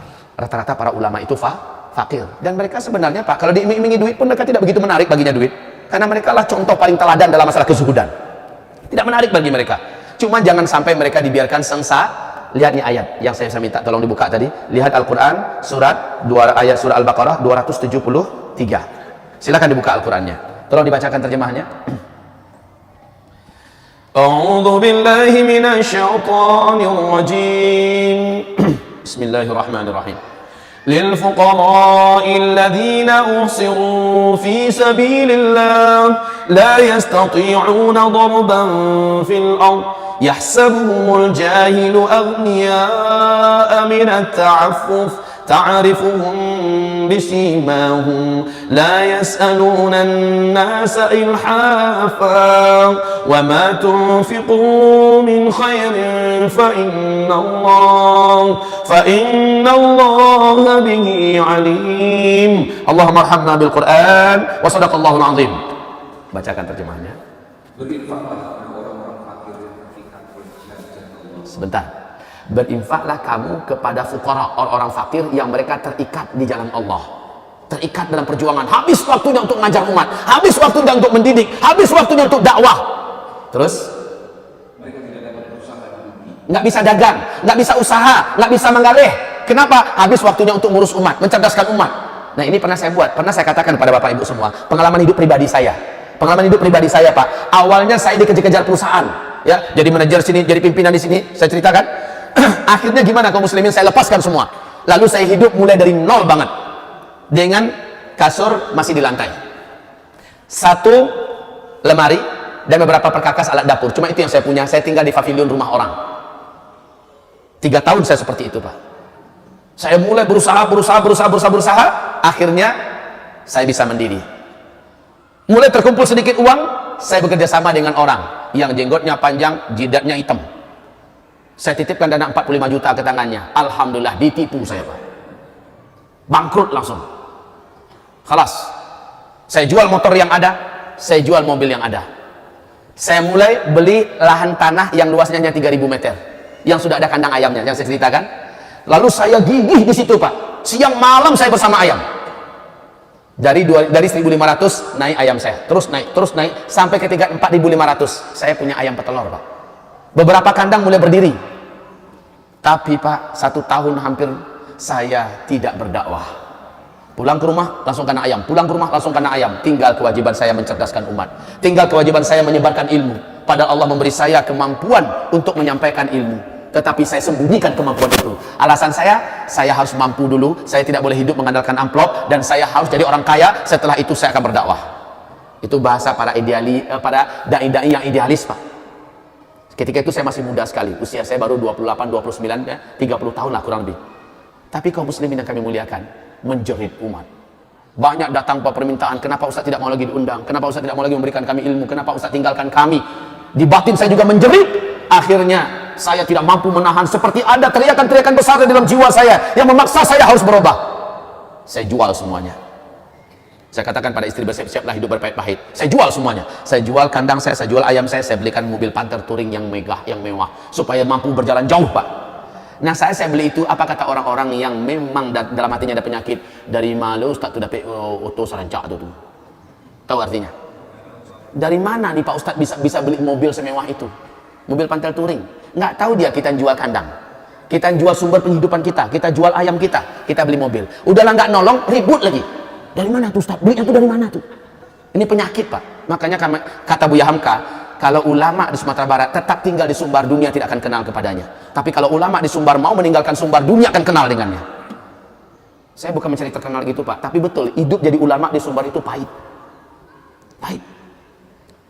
Bagus, sekali lagi saya lanjutkan kaum muslimin. Jadi tinggal dakwah, tinggal kewajiban saya. Nah ketika saya fokus dakwah, punya kesempatan nggak saya dagang di pasar? Punya kesempatan nggak saya buka usaha ini, buka usaha itu? Punya kesempatan nggak? Kalau saya bukan termasuk orang yang diberi oleh Allah rezeki berbicara, berdakwah sehingga saya digemari, saya disukai, dengan itu saya banyak jadwal, dengan itu juga maaf maka muslimin, maaf dengan itu saya mendapatkan pemasukan yang cukup besar, lalu dengan itulah saya bisa menghidupi sebahagian daripada keluarga saya, 2/3-nya untuk biaya pesantren, untuk biaya dai-dai kita yang tidak mampu Pak. Supaya Bapak tahu, kalau Pak ingin lihat ke rumah saya, silahkan lihat rumah saya. Kecil, petak kecil, satu untuk satu istri dan anak-anak. Kami nggak punya apa-apa yang dikatakan hitungan orang kaya punya Pak. Meja pun nggak punya, kursi pun nggak punya. Ya tak apa bagi kita dunia. Tapi Bapak jangan lihat penampilan saya di luar, keren. Tapi cukup, bagi kehidupan saya sudah cukup. Lebih daripada cukup. Anak-anak saya terbiayai seluruhnya oleh saya. Istri-istri saya terbiayai. Cuma banyak ustaz-ustaz yang tidak Allah berikan rezeki seperti saya. Dan mereka ada dalam ruang lingkup saya. Mereka fakir. Mereka yang paling berhak untuk ditolong. Kalau tidak dengan infak kita fisabilillah, setidaknya yang wajib dikeluarkan itu adalah kotoran harta kita, zakat mal. Keluarkan.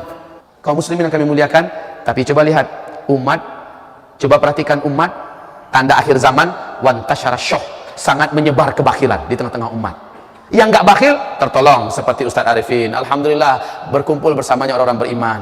Seperti Agim berkumpul bersamanya orang-orang beriman. Seperti Yusuf Mansur berkumpul bersamanya orang-orang beriman. Bersama Ustaz Zul ada nggak? Ada, alhamdulillah, bukan nggak ada. Tetapi memang di kota ini yang paling banyak orang-orangnya. Di daerah payah. Semoga tersinggung orang daerah. Memang saya rasakan payah di daerah. Di Jakarta banyak orang-orang beriman. Di daerah ada orang beriman, tetapi tidak banyak. Orang Islam banyak. Ya. Lanjut terjemahannya.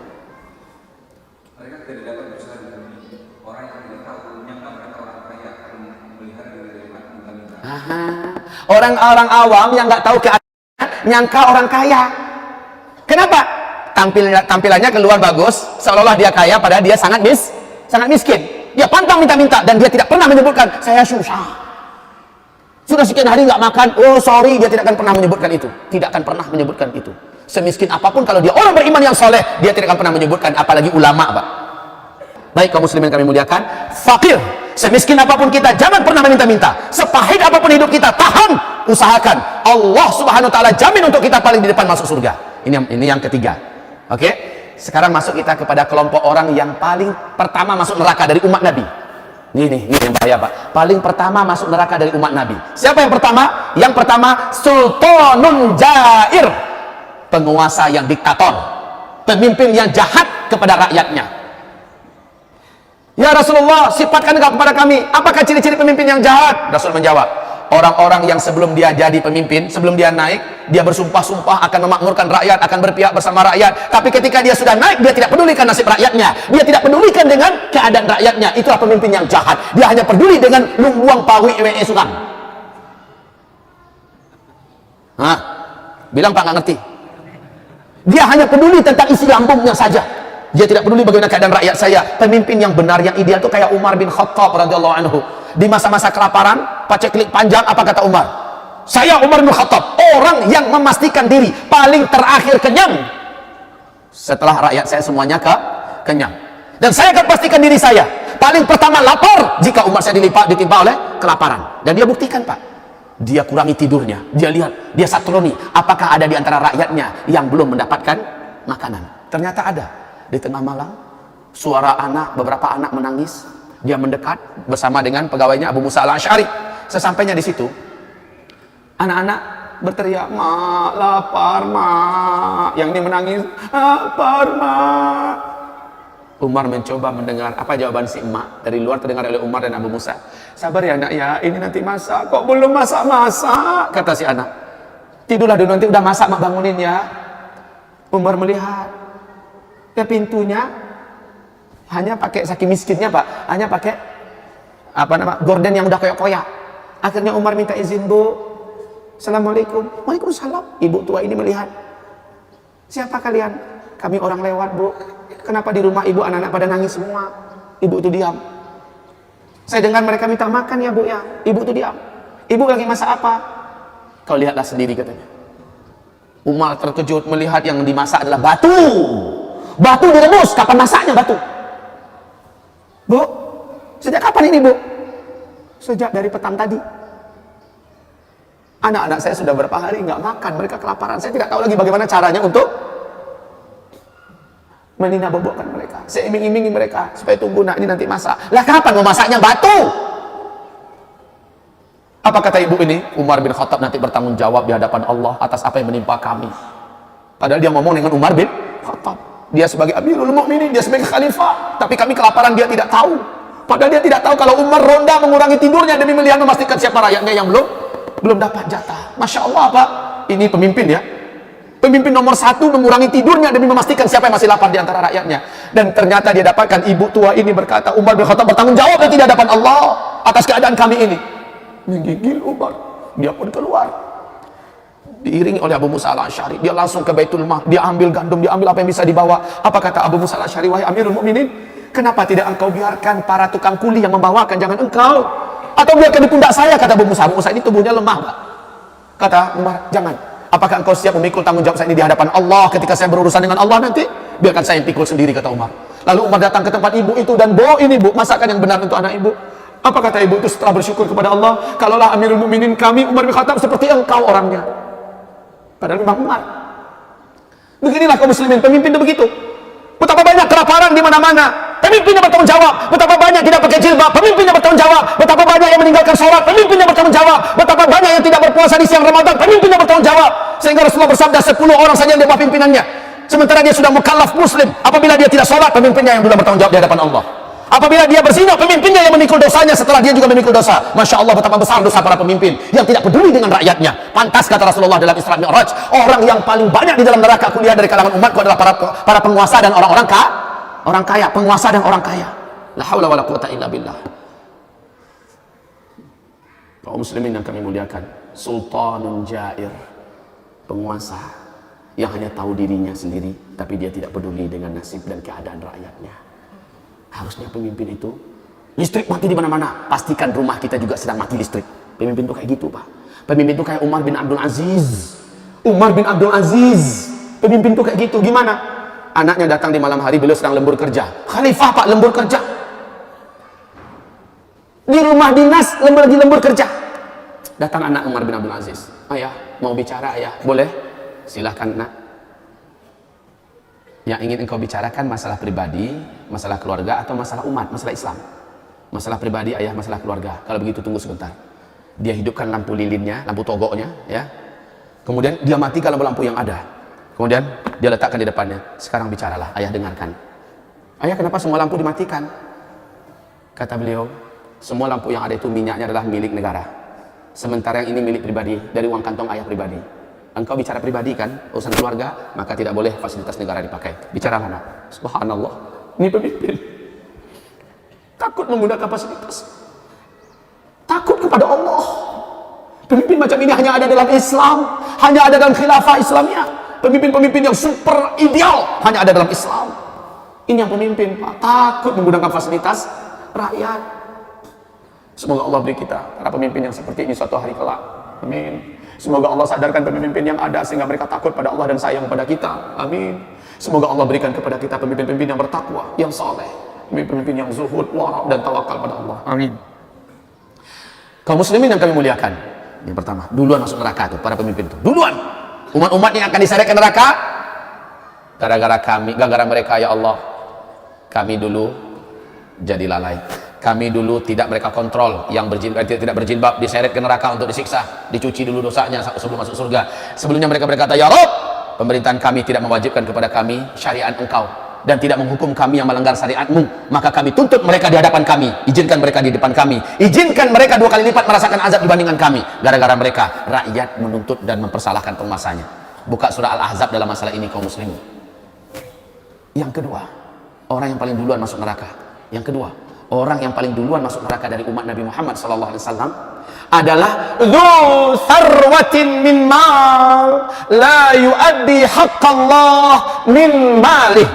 Dzu, orang yang sarwatin min mal, punya kelebihan harta. La yuaddi haqqallah, dia tidak menunaikan hak Allah dari hartanya. Dia punya harta tapi hak Allah tidak ditunaikannya. Ada berapa hak Allah dari harta yang ada di kita, Pak? Ada berapa hak Allah? Satu, haji sekali seumur hidup, itu hak Allah. Haji sekali seumur hidup, jangan tunda-tunda, Pak. Kita kaya sekarang, belum tentu 10 tahun yang akan datang kita masih kaya. Lagi masih kaya sekarang berangkat haji. Haji itu sekali seumur hidup, jangan tunda-tunda. Entar udah tua, emang ente ada kepastian masih hidup di usia tua? Emang ente jamin bahwa di usia tua ente masih sehat, masih segar bugar kayak sekarang? Emang ente ada jaminan bahwa di usia tua ente masih kaya? Emang ente ada jaminan di usia tua keadaan masih aman? Hah? Sekarang, Pak, kepastian itu ada sekarang. Maka berangkat sekarang. Izin Allah, yang mau berangkat tahun ini bismillah. Baik. Selanjutnya hamba Allah yang kami muliakan, kewajiban kedua, hak Allah dari harta kita adalah zakat yang dibayarkan ketika sudah lewat nisab dan haul. Wajib keluarkan zakat. Menyimpan zakat, seluruh harta kita beracun, Pak. Dan itu menjadi petaka di rumah tangga dan menghancurkan harta yang lain. Rasulullah bersabda, harta mana yang zakatnya tidak dikeluarkan, harta yang lain akan dihancurkannya. Harta zakat itu, Pak, wajib dikeluarkan. Dia adalah penghancur harta kita yang bersih. Selama dia tidak dikeluarkan, siap-siaplah. Hidup kita tidak tentram, keluarga kita akan jahat, anak-anak kita akan brutal, banyak musibah dan bencana. Keluarkan zakat. Zakat itu adalah penyakit yang harus dikeluarkan. Ibarat orang membekam, Pak. Yang dibekam itu bukan darah, yang dikeluarkan itu adalah toksik, racun yang mengendap di dalam darah yang disimpan di bawah kulit. Itu wajib dikeluarkan. Jika tidak dikeluarkan, dia akan menyakiti seluruh tubuh. Harta zakat. Makanya dalam masa-masa keemasan Islam dulu, orang-orang dari petugas pemerintahan yang mengambil zakat ke rumah-rumah rakyat, mereka yang berterima kasih, Pak. Kalau zaman sekarang orang mengeluarkan zakat karena bodoh, karena nggak tahu syariat, dia yang seolah-olah menjadi pahlawan. Padahal dia udah ditolong. Ibarat sampah berserakan di rumahnya, ada tukang bersih bawain. Terima kasih nggak? Terima kasih, dia udah bersihin rumah kita. Dia datang jemput sehingga kita nggak susah, nggak capek-capek. Nah, kaum muslimin yang kami muliakan, keluarkan zakat. Itu adalah hak Allah dari harta kita. Wajib dibersihkan. Masalahnya makin besar pula zakatnya. Setan main di situ. Karena kita punya dana 15M, kita punya dana 100M, nanti mengeluarkan 2,5%, berarti 2,5 miliar. Kebayang oleh kita, bisa beli tanah, bisa beli rumah, bisa beli mobil. Ya kan? Setannya main. Padahal demi Allah, Rasul bersumpah, orang yang mengeluarkan zakatnya, harta zakat yang dia keluarkan itu akan menyebabkan harta yang di tangannya berkembang biak dengan cepat. Dijamin, orang yang mengeluarkan harta dari zakatnya, maka harta yang di tangannya akan berkembang biak dengan cepat. Allah berkahi harta itu. Tapi bila ia tidak keluarkan zakatnya, maka harta yang ada tidak berkah, dicabut keberkahannya, jadi penyakit dan akan hancur hartanya. Yang ketiga, hak Allah dari harta kita. Wajib menyantuni keluarga Allah di bumi. Imam Fakhrul Razi mengatakan dalam kitab tafsirnya, keluarga Allah di muka bumi ini adalah seluruh para fuqara dan masakin. Hamba-hamba Allah yang beriman tapi fakir dan miskin. Hak Allah dari harta yang ada di tangan kita, Allah titipkan. Sesungguhnya Allah di muka bumi punya para bendahara-bendahara dari orang-orang yang dititipkannya untuk disalurkan kepada keluarganya. Bila ia salurkan, Allah makin percaya kepada dia, makin Allah tambahkan. Bila ia tidak salurkan, Allah hilang kepercayaan kepadanya dan Allah akan binasakan. Maka kewajiban orang-orang yang punya harta adalah santuni keluarga Allah di muka bumi ini, para fuqara dan masakin, orang-orang yang terdekat yang dia kenal dan dia soleh, dia taat, orang beriman. Yang keempat, kewajibannya terhadap hartanya dan hak Allah dari hartanya adalah berinfaklah di jalan Allah, bersedekahlah untuk perjuangan agama Allah Subhanahu wa taala. Allah butuh rumahnya dibangun dengan baik, bangunlah. Sementara kita punya harta, walaupun bisanya hanya 2-3 meter. Allah memerlukan tanah sekian meter, sekian ribu meter, sekian hektar, dan harganya kita mampu beli cuma 10 meter untuk kita. Belikan itu dengan harta Allah yang ada di tangan kita. Silahkan kaum muslimin, bebaskan agama Allah sementara dari beratnya, dari keadaannya. Seperti adanya Gunung Sindur, bantu ke sana. Adanya pesantren-pesantren yang santri-santrinya miskin-miskin, bantu ke sana. Harta yang dititipkan Allah kepada kita, kalau kita salurkan, Allah akan percaya, makin percaya pada kita, makin Allah tambah, makin Allah tambah. Mana qasamalun min sadaqah bal yazdad, bal yazdad, bal yazdad, 3 kali. Orang yang kuat bersedekah, Allah tak akan kurangkan hartanya, tapi Allah tambahkan terus, Allah tambahkan terus, Allah tambahkan terus. Dilihat dari orangnya amanah, penyaluran betul-betul kayak bantuan dari Qatar, Pak, bantuan dari Kuwait, bantuan dari Saudi, bantuan dari Timur Tengah. Kalau dilihat orang ini track recordnya bagus, penyalurannya lancar, dan target-targetnya tercapai, bantuan dari Timur Tengah itu, Pak, jauh lebih banyak diberikan pada kelompok ini. Betul nggak? Karena terpercaya Allah Subhanahu wa taala akan memperlakukan hambanya seperti itu. Kalau kita terpercaya, kuat bersedekah, kuat berinfak, apalagi untuk agamanya, Allah akan makin percaya dengan orang ini. Umar bin Abdul Aziz makin kuat sedekahnya, makin kuat infaknya, makin melimpah ruah hartanya. Sampai-sampai ketika dia meninggal, susah nak menghitung berapa jumlah hartanya yang tinggal. Masya Allah. Segitu banyaknya, Pak. Infaknya Umar bin Abdul Aziz, infaknya Abdurrahman bin Auf, pernah 20.000 ekor onta dibawanya masuk kota Madinah. Saking ramenya bunyi telapak kaki onta itu yang membawa barang-barang keuntungan dari luar negeri yang sangat banyak, kayak goyang dan gempa kota Madinah. Apa kata Bunda Aisyah? Itu adalah kabilah Abdurrahman bin Auf. Seandainya dia tahu bahwa jika ia tidak hati-hati, di akhirat nanti dia akan masuk surga sambil merangkak, kata Rasulullah. Abdurrahman bin Auf akan masuk surga sambil merangkak. Maksudnya apa? Saking beratnya beban tanggung jawab yang harus dipertanggungjawabkan di hadapan Allah. Setelah hadis itu disampaikan orang kepada Abdurrahman bin Auf baru aja nyampe di kota Madinah. Dia ketakutan. Apa katanya? Demi Allah, semua pendapatan ini, semua keuntungan dengan onta-ontanya, dengan apa yang dibawa seluruhnya untuk agama Allah, saya wakafkan seluruhnya. Masya Allah, Pak. Seluruhnya kalau dihitung itu tuh, kalau dihitung Pak, sudah di atas ratusan miliar. Kalikan saja Pak, 20.000 ekor onta. Satu ekor onta yang standar, yang bagus, yang bisa dibawa jalan jauh itu Pak, 25 sampai 30 juta satu ekor. Sekarang kalikan 20.000, berapa duitnya? Hah? 100 miliar. 20.000 kali 30 juta. Hah? 6, tambahkan aja nolnya semua. Ini 4 tuh, 2, 3, 4. Masya Allah. Hah? Udah betul? Tambah lagi 01 lagi. Betul nggak nih? 600 miliar Pak, satu kali wakaf. Itu baru onta, belum lagi barang-barang yang ada di atas punuk onta. Satu kali wakaf. Dan Abdurrahman bin Auf terkenal Pak, kalau berinfak bukan hanya sekali dua, terkenal Pak, kayak bocor aja hartanya itu. Tapi ketika beliau meninggal dunia, sampai-sampai tidak bisa kaum muslimin menghitung harta kekayaannya. Subhanallah. Kalau mau bertanya, kayaan mana sahabat dengan orang kaya sekarang? Kayaan mereka, tapi lihat borosnya mereka untuk agama Allah, jangan ditanya Pak.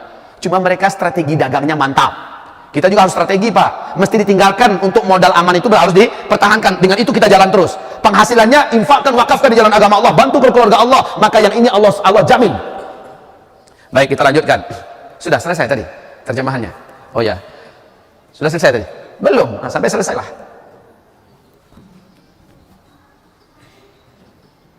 Oh, sebentar. Itu udah lewat, kajian kita tadi lewat. Terjemahnya aja belum selesai ya. Kita udah masuk ke pembahasan 3 kelompok orang dari umat Nabi yang duluan masuk neraka. Sekarang udah yang kedua, ya. Udah yang kedua. Jadi yang punya duit jangan bakhil Pak. Allah bersumpah, Allah berjanji, yang bakhil dengan harta yang ada di tangannya, sayutawwaquna ma bakhilu yaumal qiyamah. Semua yang mereka bakhilkan di dunia nanti akan dililitkan di leher mereka berbentuk cemeti dari api yang terbuat dari api. Diseret dia dengan cemeti itu ke dalam neraka. Bagi para bukhala, orang-orang yang bakhil dulu di dunia, punya duit untuk bangun rumahnya nggak ngitung dia.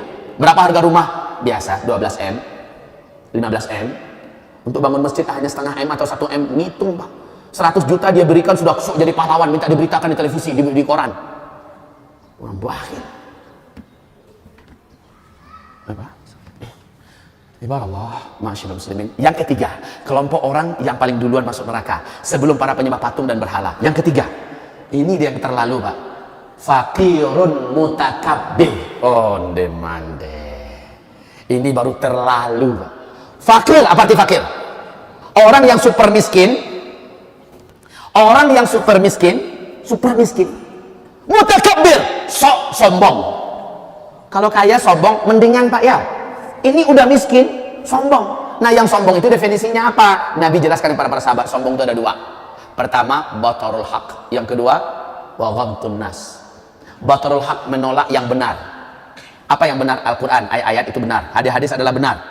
Nasihat dari para ulama yang ada ayat, ada hadisnya adalah benar. Ditolaknya tuh Pak, itu orang miskin sombong.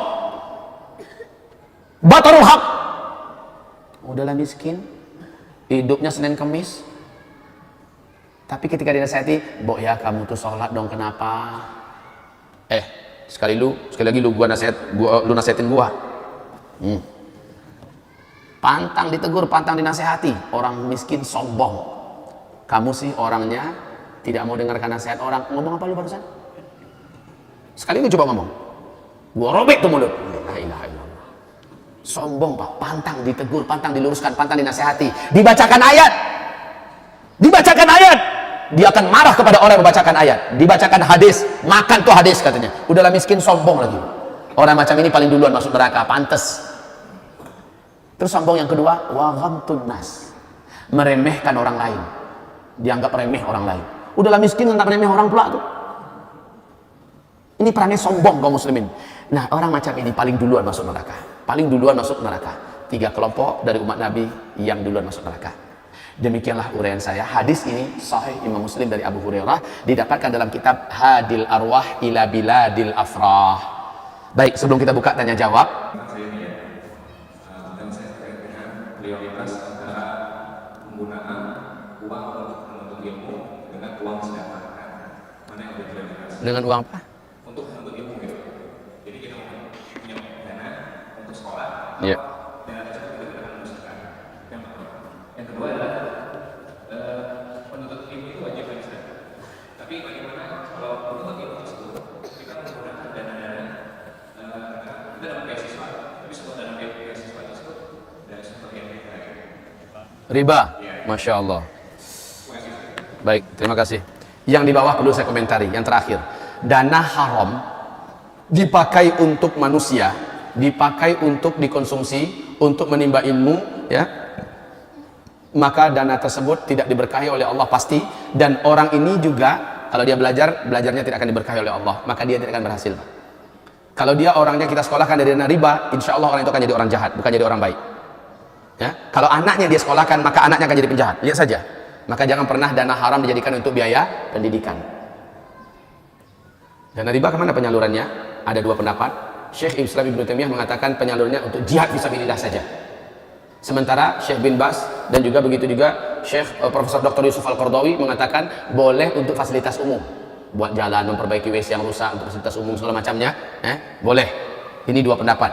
Baik kaum muslimin, pertanyaan pertama. Pertanyaan pertama tadi,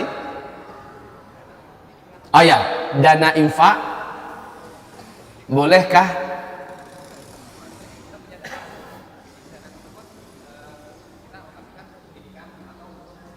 baik, terima kasih.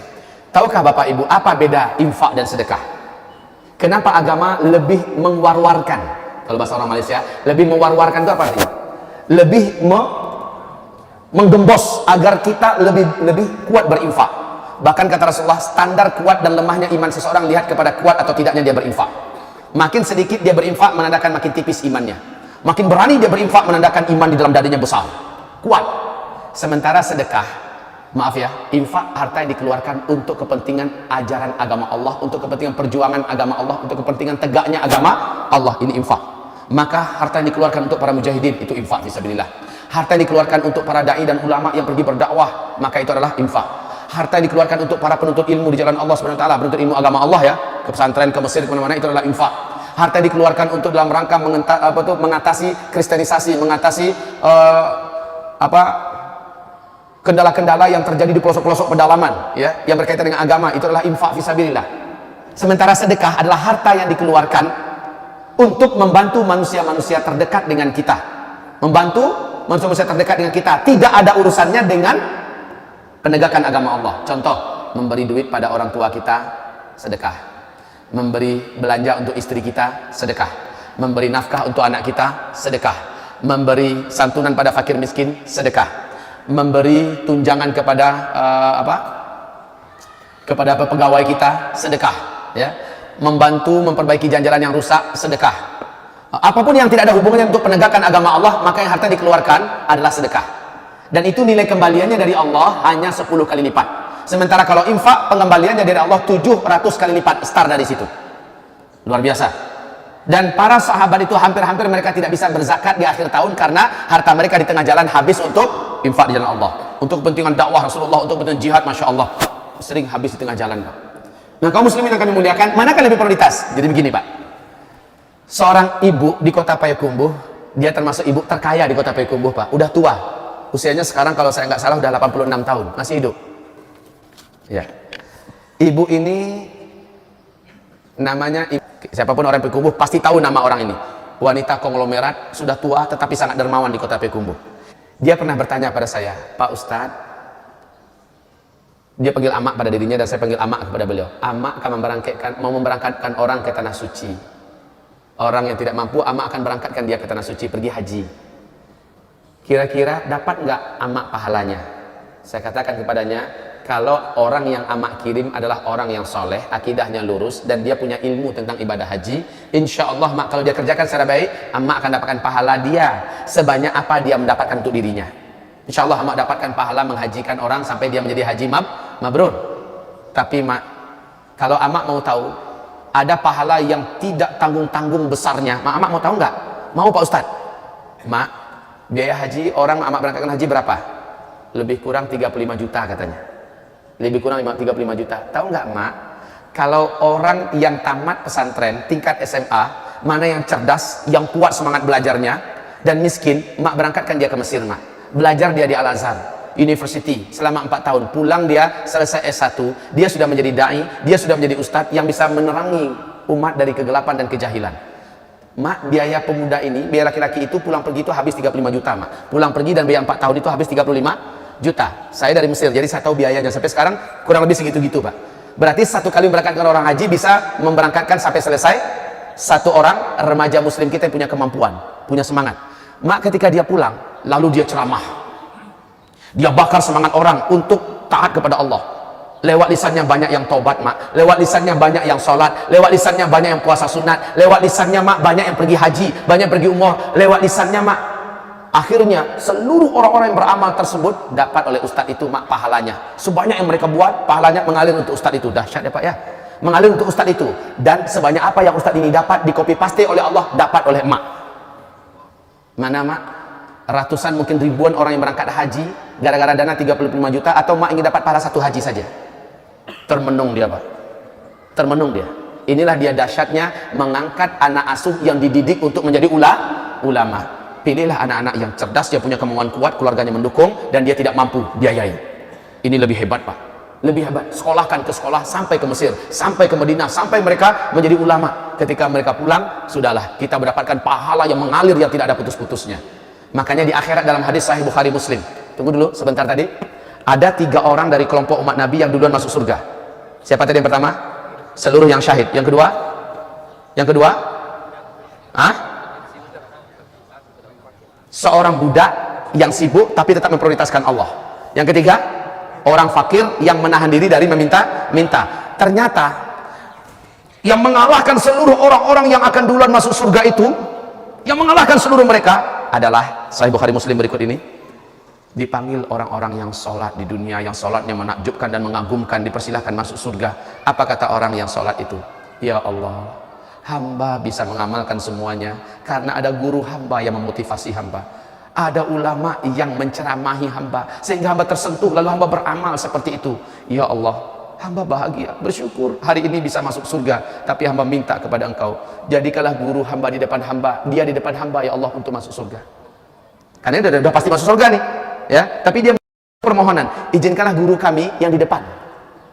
Dipanggil orang yang hafiz Quran, dipanggil orang yang hafiz Quran, yang Al-Qurannya bacaannya bagus dan dia ikhlas dalam baca Al-Quran, dia betul-betul menghibahkan dirinya untuk menjadi hafiz Quran, dipanggil untuk masuk surga. Dia pun berkata, ya Rabb, hamba tidak akan menjadi seorang hafiz kecuali karena adanya ulama, guru-guru kami, ustaz-ustaz yang membakar semangat kami agar kami menjadi seorang hafiz. Kami ingin dia yang di depan kami ya Allah, dan kami masuk surga bersama dengannya. Hormat pada guru nih pak. Dipanggil lagi orang yang syahid, yang tubuhnya berlumuran dengan darah tetapi tidak ada sakit dan wanginya, masya Allah, dipersilakan masuk surga. Apa katanya? Ya Rabb, hamba tidak akan mengerti keutamaan jihad, hamba tidak akan pergi berjihad kecuali kalau karena ada ulama yang membakar semangat kami, yang menggerakkan kami, lalu kami pergi dengan jiwa, harta dan diri kami, dan kami terbunuh di jalan engkau gara-gara dakwahnya para ulama. Kami ingin ulama-ulama itu, guru-guru kami itu yang di depan kami, dan kami masuk surga bersama mereka. Maka para ulama-ulama ini pun dipanggil, disuruh mereka barisan terdepan untuk masuk surga. Apa kata para ulama? Ya Allah, kami takkan pernah jadi ulama kalau bukan karena ada orang-orang muhsinin, para dermawan yang beriman, yang menyekolahkan kami, yang membiayai kami untuk bisa berdakwah, yang memfasilitasi kami untuk bisa menyebarkan ilmu. Ya Allah, kami ingin mereka di ujung paling depan kami semua untuk masuk surga. Maka ketahuilah, para dermawan, para muhsinin, mereka-mereka lah yang paling di depan masuk surga. Allahu Akbar. Ini hadis Sahih Bukhari Muslim. Oleh karena itu kaum muslimin, kalau ditanya tadi mana yang lebih utama, sedekah atau infak? Sudah bisa jawab? Infak. Sedekah tetap jalan, Sedekah itu mau tidak mau kita akan tetap kasih belanja istri kita kan, kita akan tetap kasih belanja anak kita kan, maka sedekah kita terus mengalir. Emak kita, bapak kita kasih belanja terus, pembantu-pembantu kita kasih belanja, itu sedekah semuanya itu Pak. Tapi infak betul-betul dari iman. Infak betul-betul dari iman. Kalau kita balik beri kepada anak, memang ada rasa keterkaitan, kita wajib menafkahi anak, kita keluarkan karena Allah, jadi sedekah. Kita keluarkan, ini istri kita, wajib kita nafkahi, ya kan? Itu jadi sedekah. Tapi untuk membela dan membantu agama Allah, benar-benar murni didongkrak oleh iman. Hanya orang yang beriman lah yang mampu. Silakan.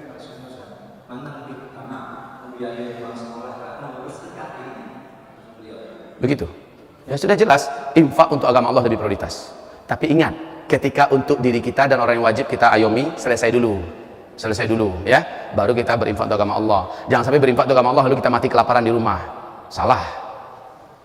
Ya, ada yang lain? Waalaikumsalam.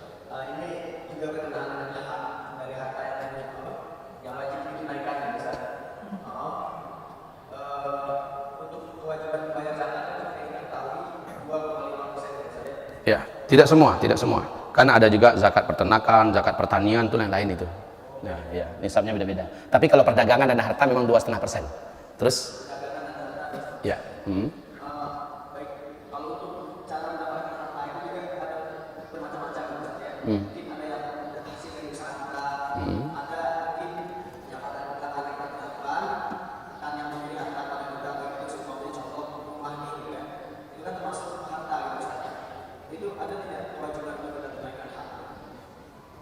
Kaum muslimin yang kami muliakan, pemberian orang atau apa saja setelah dia sampai ke tangan kita, dia menjadi harta kita. Setelah menjadi harta kita, maka dia punya tanggung jawab sendiri antara harta kita dengan Allah. Ya tetap wajib. Kalau datang nisabnya, datang waktu haulnya, wajib keluarkan zakatnya. Kalau ada memerlukan untuk dibantu, wajib kita menolongnya. Ya, oke. Ini ada pertanyaan dari ibu. Kertasnya besar sekali.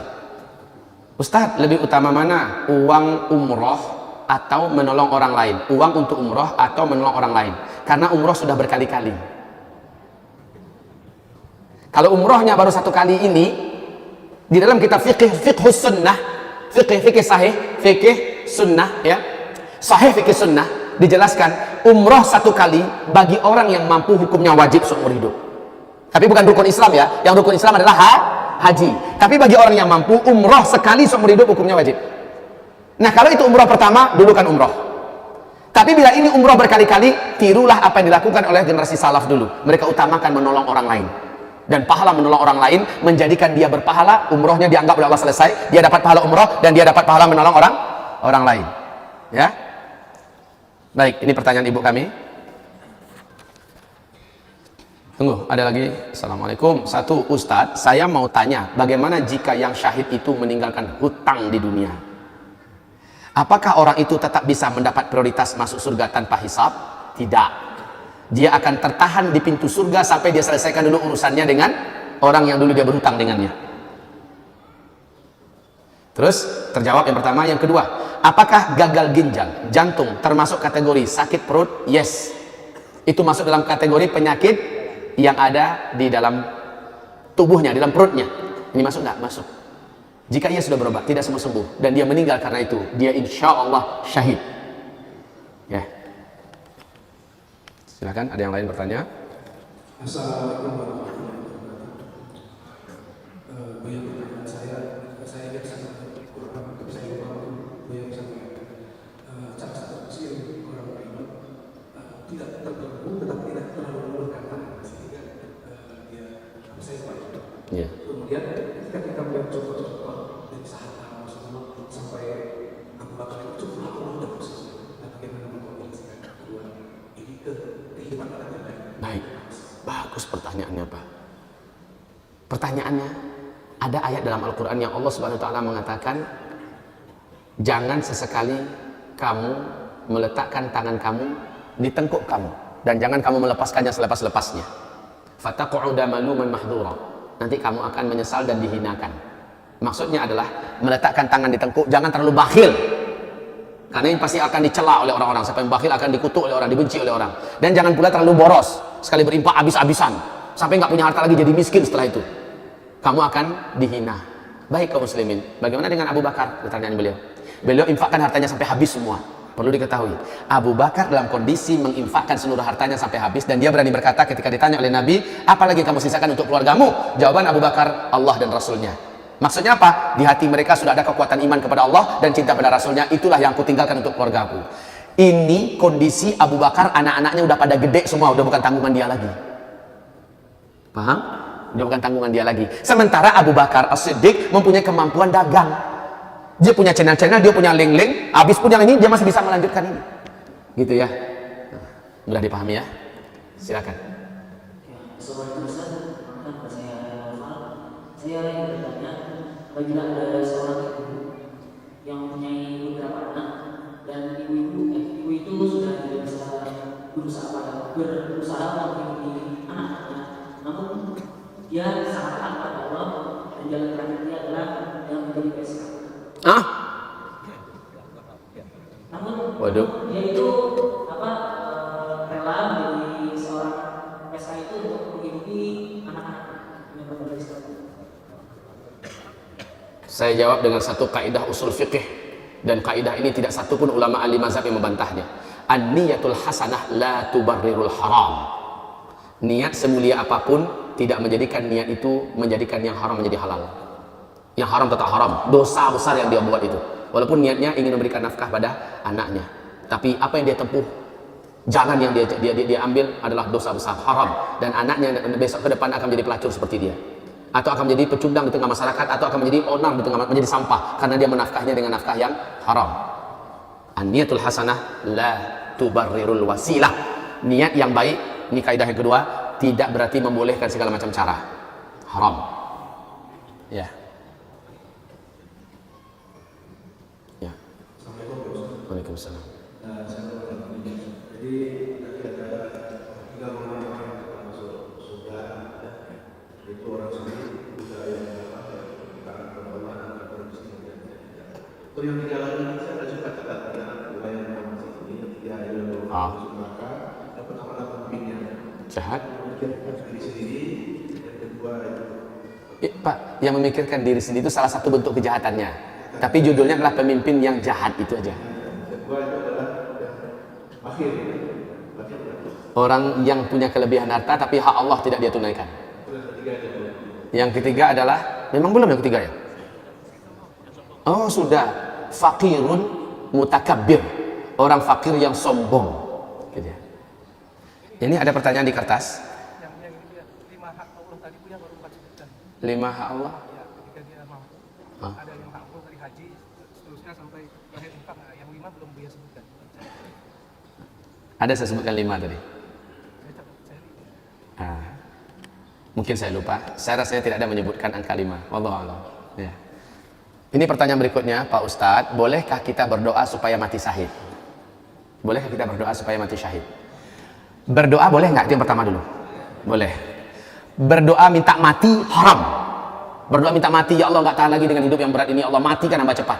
Ya Allah sebelum meteor jatuh matikan hamba dulu ya Allah. Ini tidak boleh. Tidak boleh.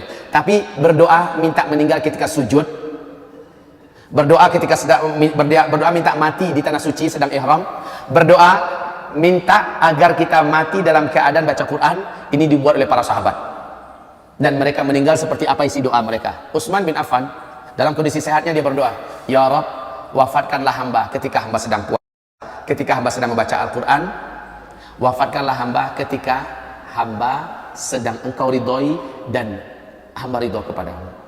Dan ternyata beliau mati dibunuh oleh Khawarij, mati dibunuh oleh Khawarij, syahid dalam keadaan sedang baca Al-Quran lagi puasa. Tidak sedikit sahabat-sahabat yang minta, ya Rabb berikan aku musuh yang paling berat dalam perang, lalu aku dicincang-cincang oleh mereka. Dan terjadi, dia ketemu musuh yang paling berat dan dia meninggal di tangan musuh itu dalam keadaan tidak lagi berbentuk kayak orang. Ini doa mereka, Allah wujudkan. Dan itu adalah syahid yang agung, Pak. Ya, kita boleh. Bahkan saya sendiri dari sejak SD kelas 6 membara doa saya di 1 SMP, di tingkat 1 SMP kelas 2 sampai sekarang doa saya tidak pernah berubah. Saya ingin akhir hayat saya terbunuh di medan tempur ketika berhadapan dengan orang-orang kafir, dan saya sudah banyak membunuh mereka lalu saya luka berdarah-darah oleh mereka. Itu doa saya sampai sekarang. Saya minta agar Allah memperkenankan doa ini. Saya tidak-tidaknya saya sudah menang dengan doa. Bapak juga boleh berdoa. Berdoa seperti apa? Berdoa yang terbaik untuk akhir hayat kita. Ya. Ya. Assalamualaikum Pak. Ya. Saya ingin bertanya, waktu itu ada sang ibu bilang anaknya, ibu sangat menginginkan kamu mati sakit di Palestina.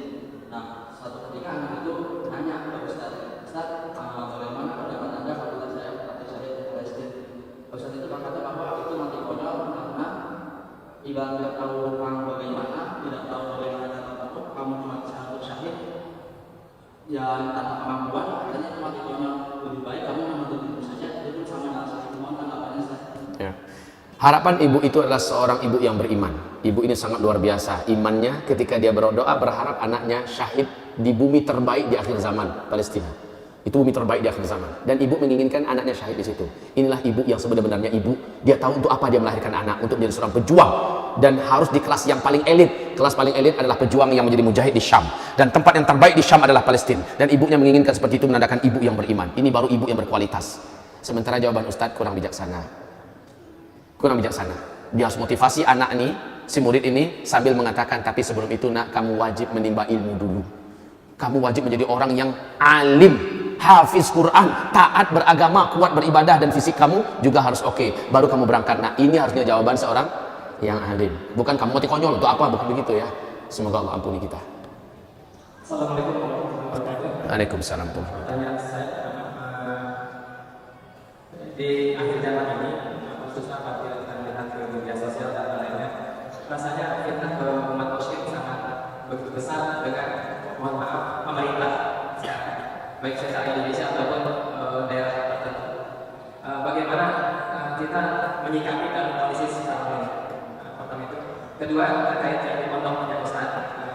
Kalau tadi Ustaz sampaikan banyak sekali di antara santrinya yang boleh dibilang di bawah apa ya? Tidak mampu. Kemampuan. Ini mohon maaf Ustaz sebelumnya, mungkin ini justru saya sampaikan untuk memberikan klarifikasi. Saya sudah lihat ke website Ustaz.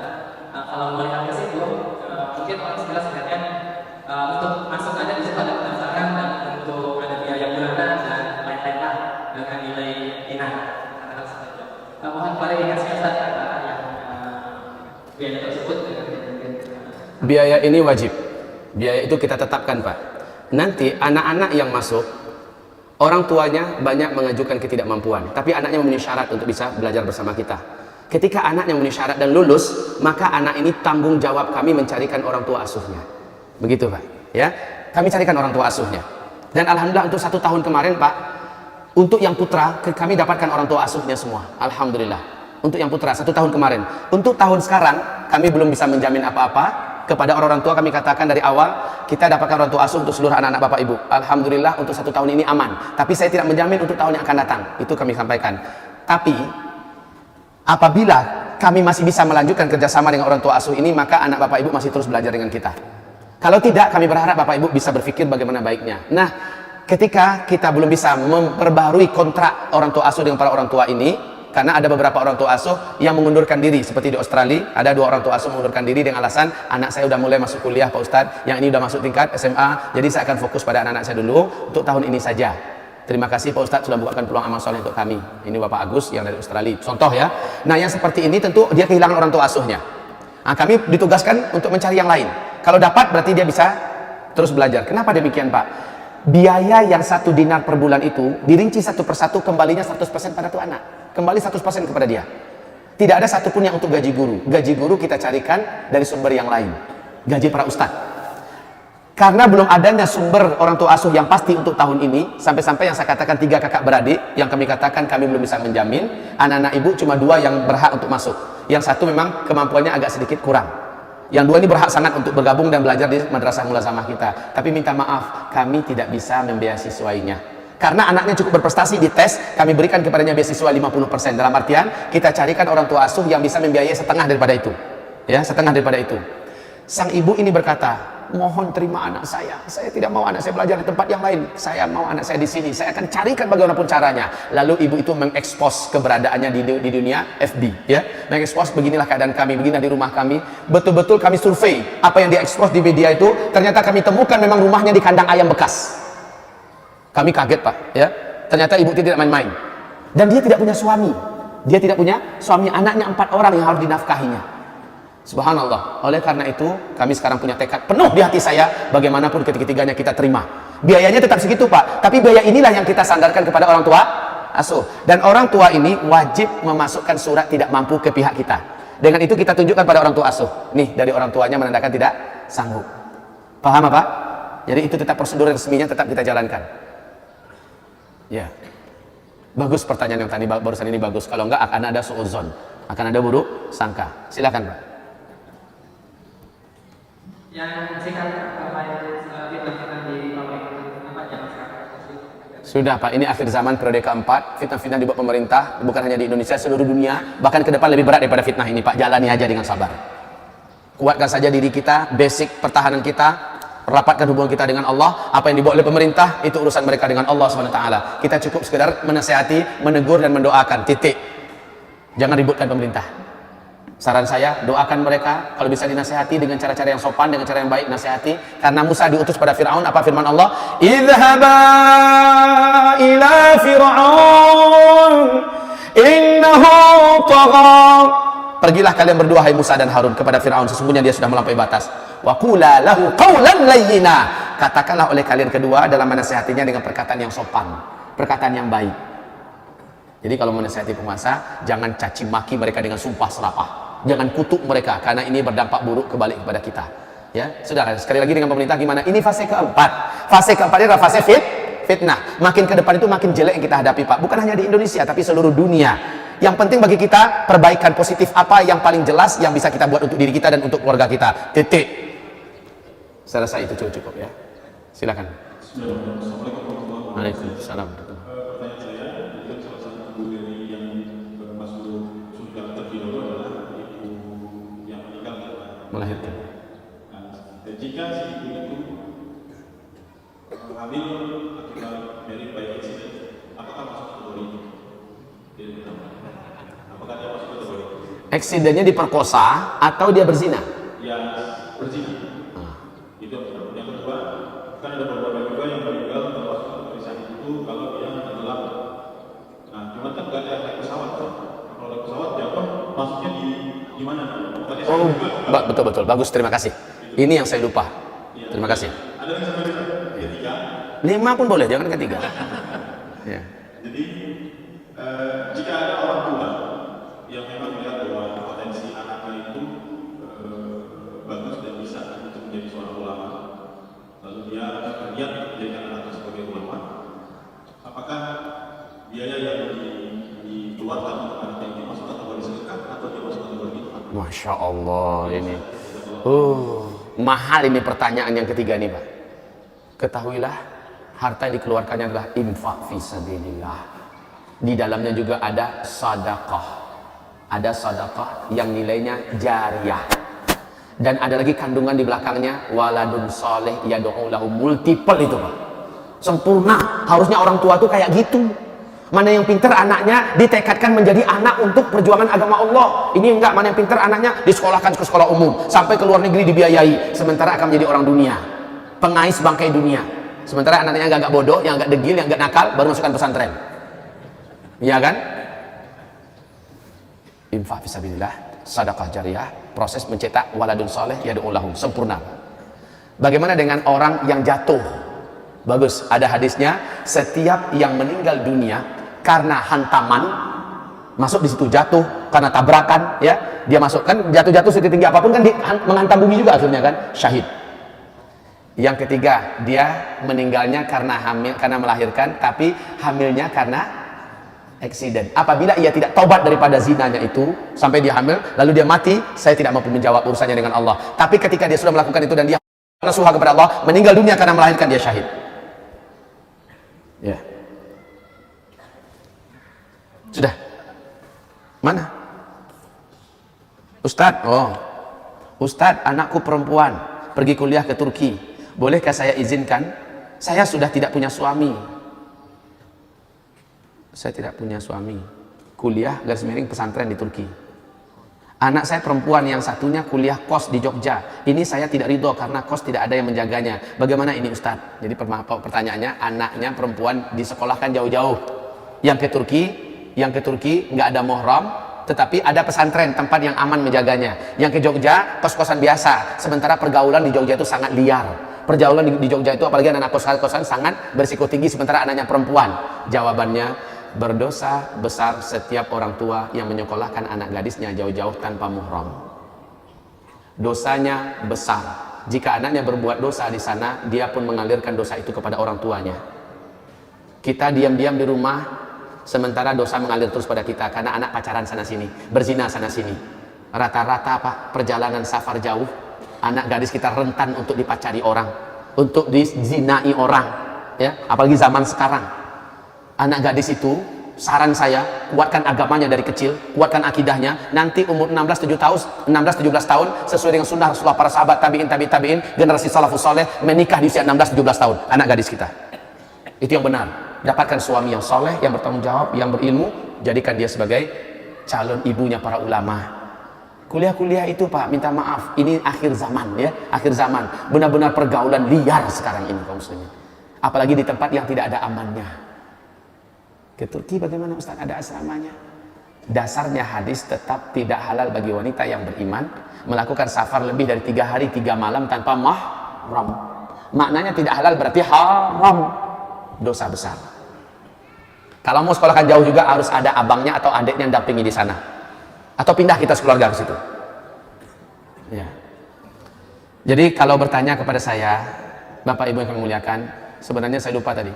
Mau jawabannya jawaban yang enak didengar telinga atau jawaban yang benar? Hah? Kalau jawaban yang benar, insya Allah seperti ini. Tapi kalau yang enak didengarkan telinga, cukup saya katakan I don't know. Dan nanti saya diseret ke neraka leher saya dengan cemeti dari api neraka karena tidak menjawab yang sebenarnya. Semoga para orang tua segera istighfar, bertobat pada Allah jika sudah terlanjur. Anak-anak kita yang sedang kuliah di sana, yang sedang jauh-jauh dari kita dan dia perempuan, maka pastikan kita menjalankan syariat secepatnya. Nikahkan dia cepat di sana. Kamu ingin kuliah juga nak? Iya mak. Sekarang mak tahu mak berdosa selama ini kamu pergi tanpa muhram. Kamu boleh lanjutkan kuliah, syaratnya kamu harus menikah. Begitu. Para orang tua sambil cepat kesimpulan. Kamu harus menikah. Bapak selamat, anak selamat. Di sana dia terjaga, ada suaminya yang menjaga. Gitu. Baik. Cukup ya, Masya Allah. 2 hari ini berturut-turut panjang pembahasan kita. Semoga ini kenang-kenangan akhir zaman. Semoga Bapak Ibu menjadi nostalgia indah setelah kita berpisah. Dan ini menyelamatkan kita semua dari kegelapan dan kejahilan lingkungan yang saat ini kita sedang hadapi.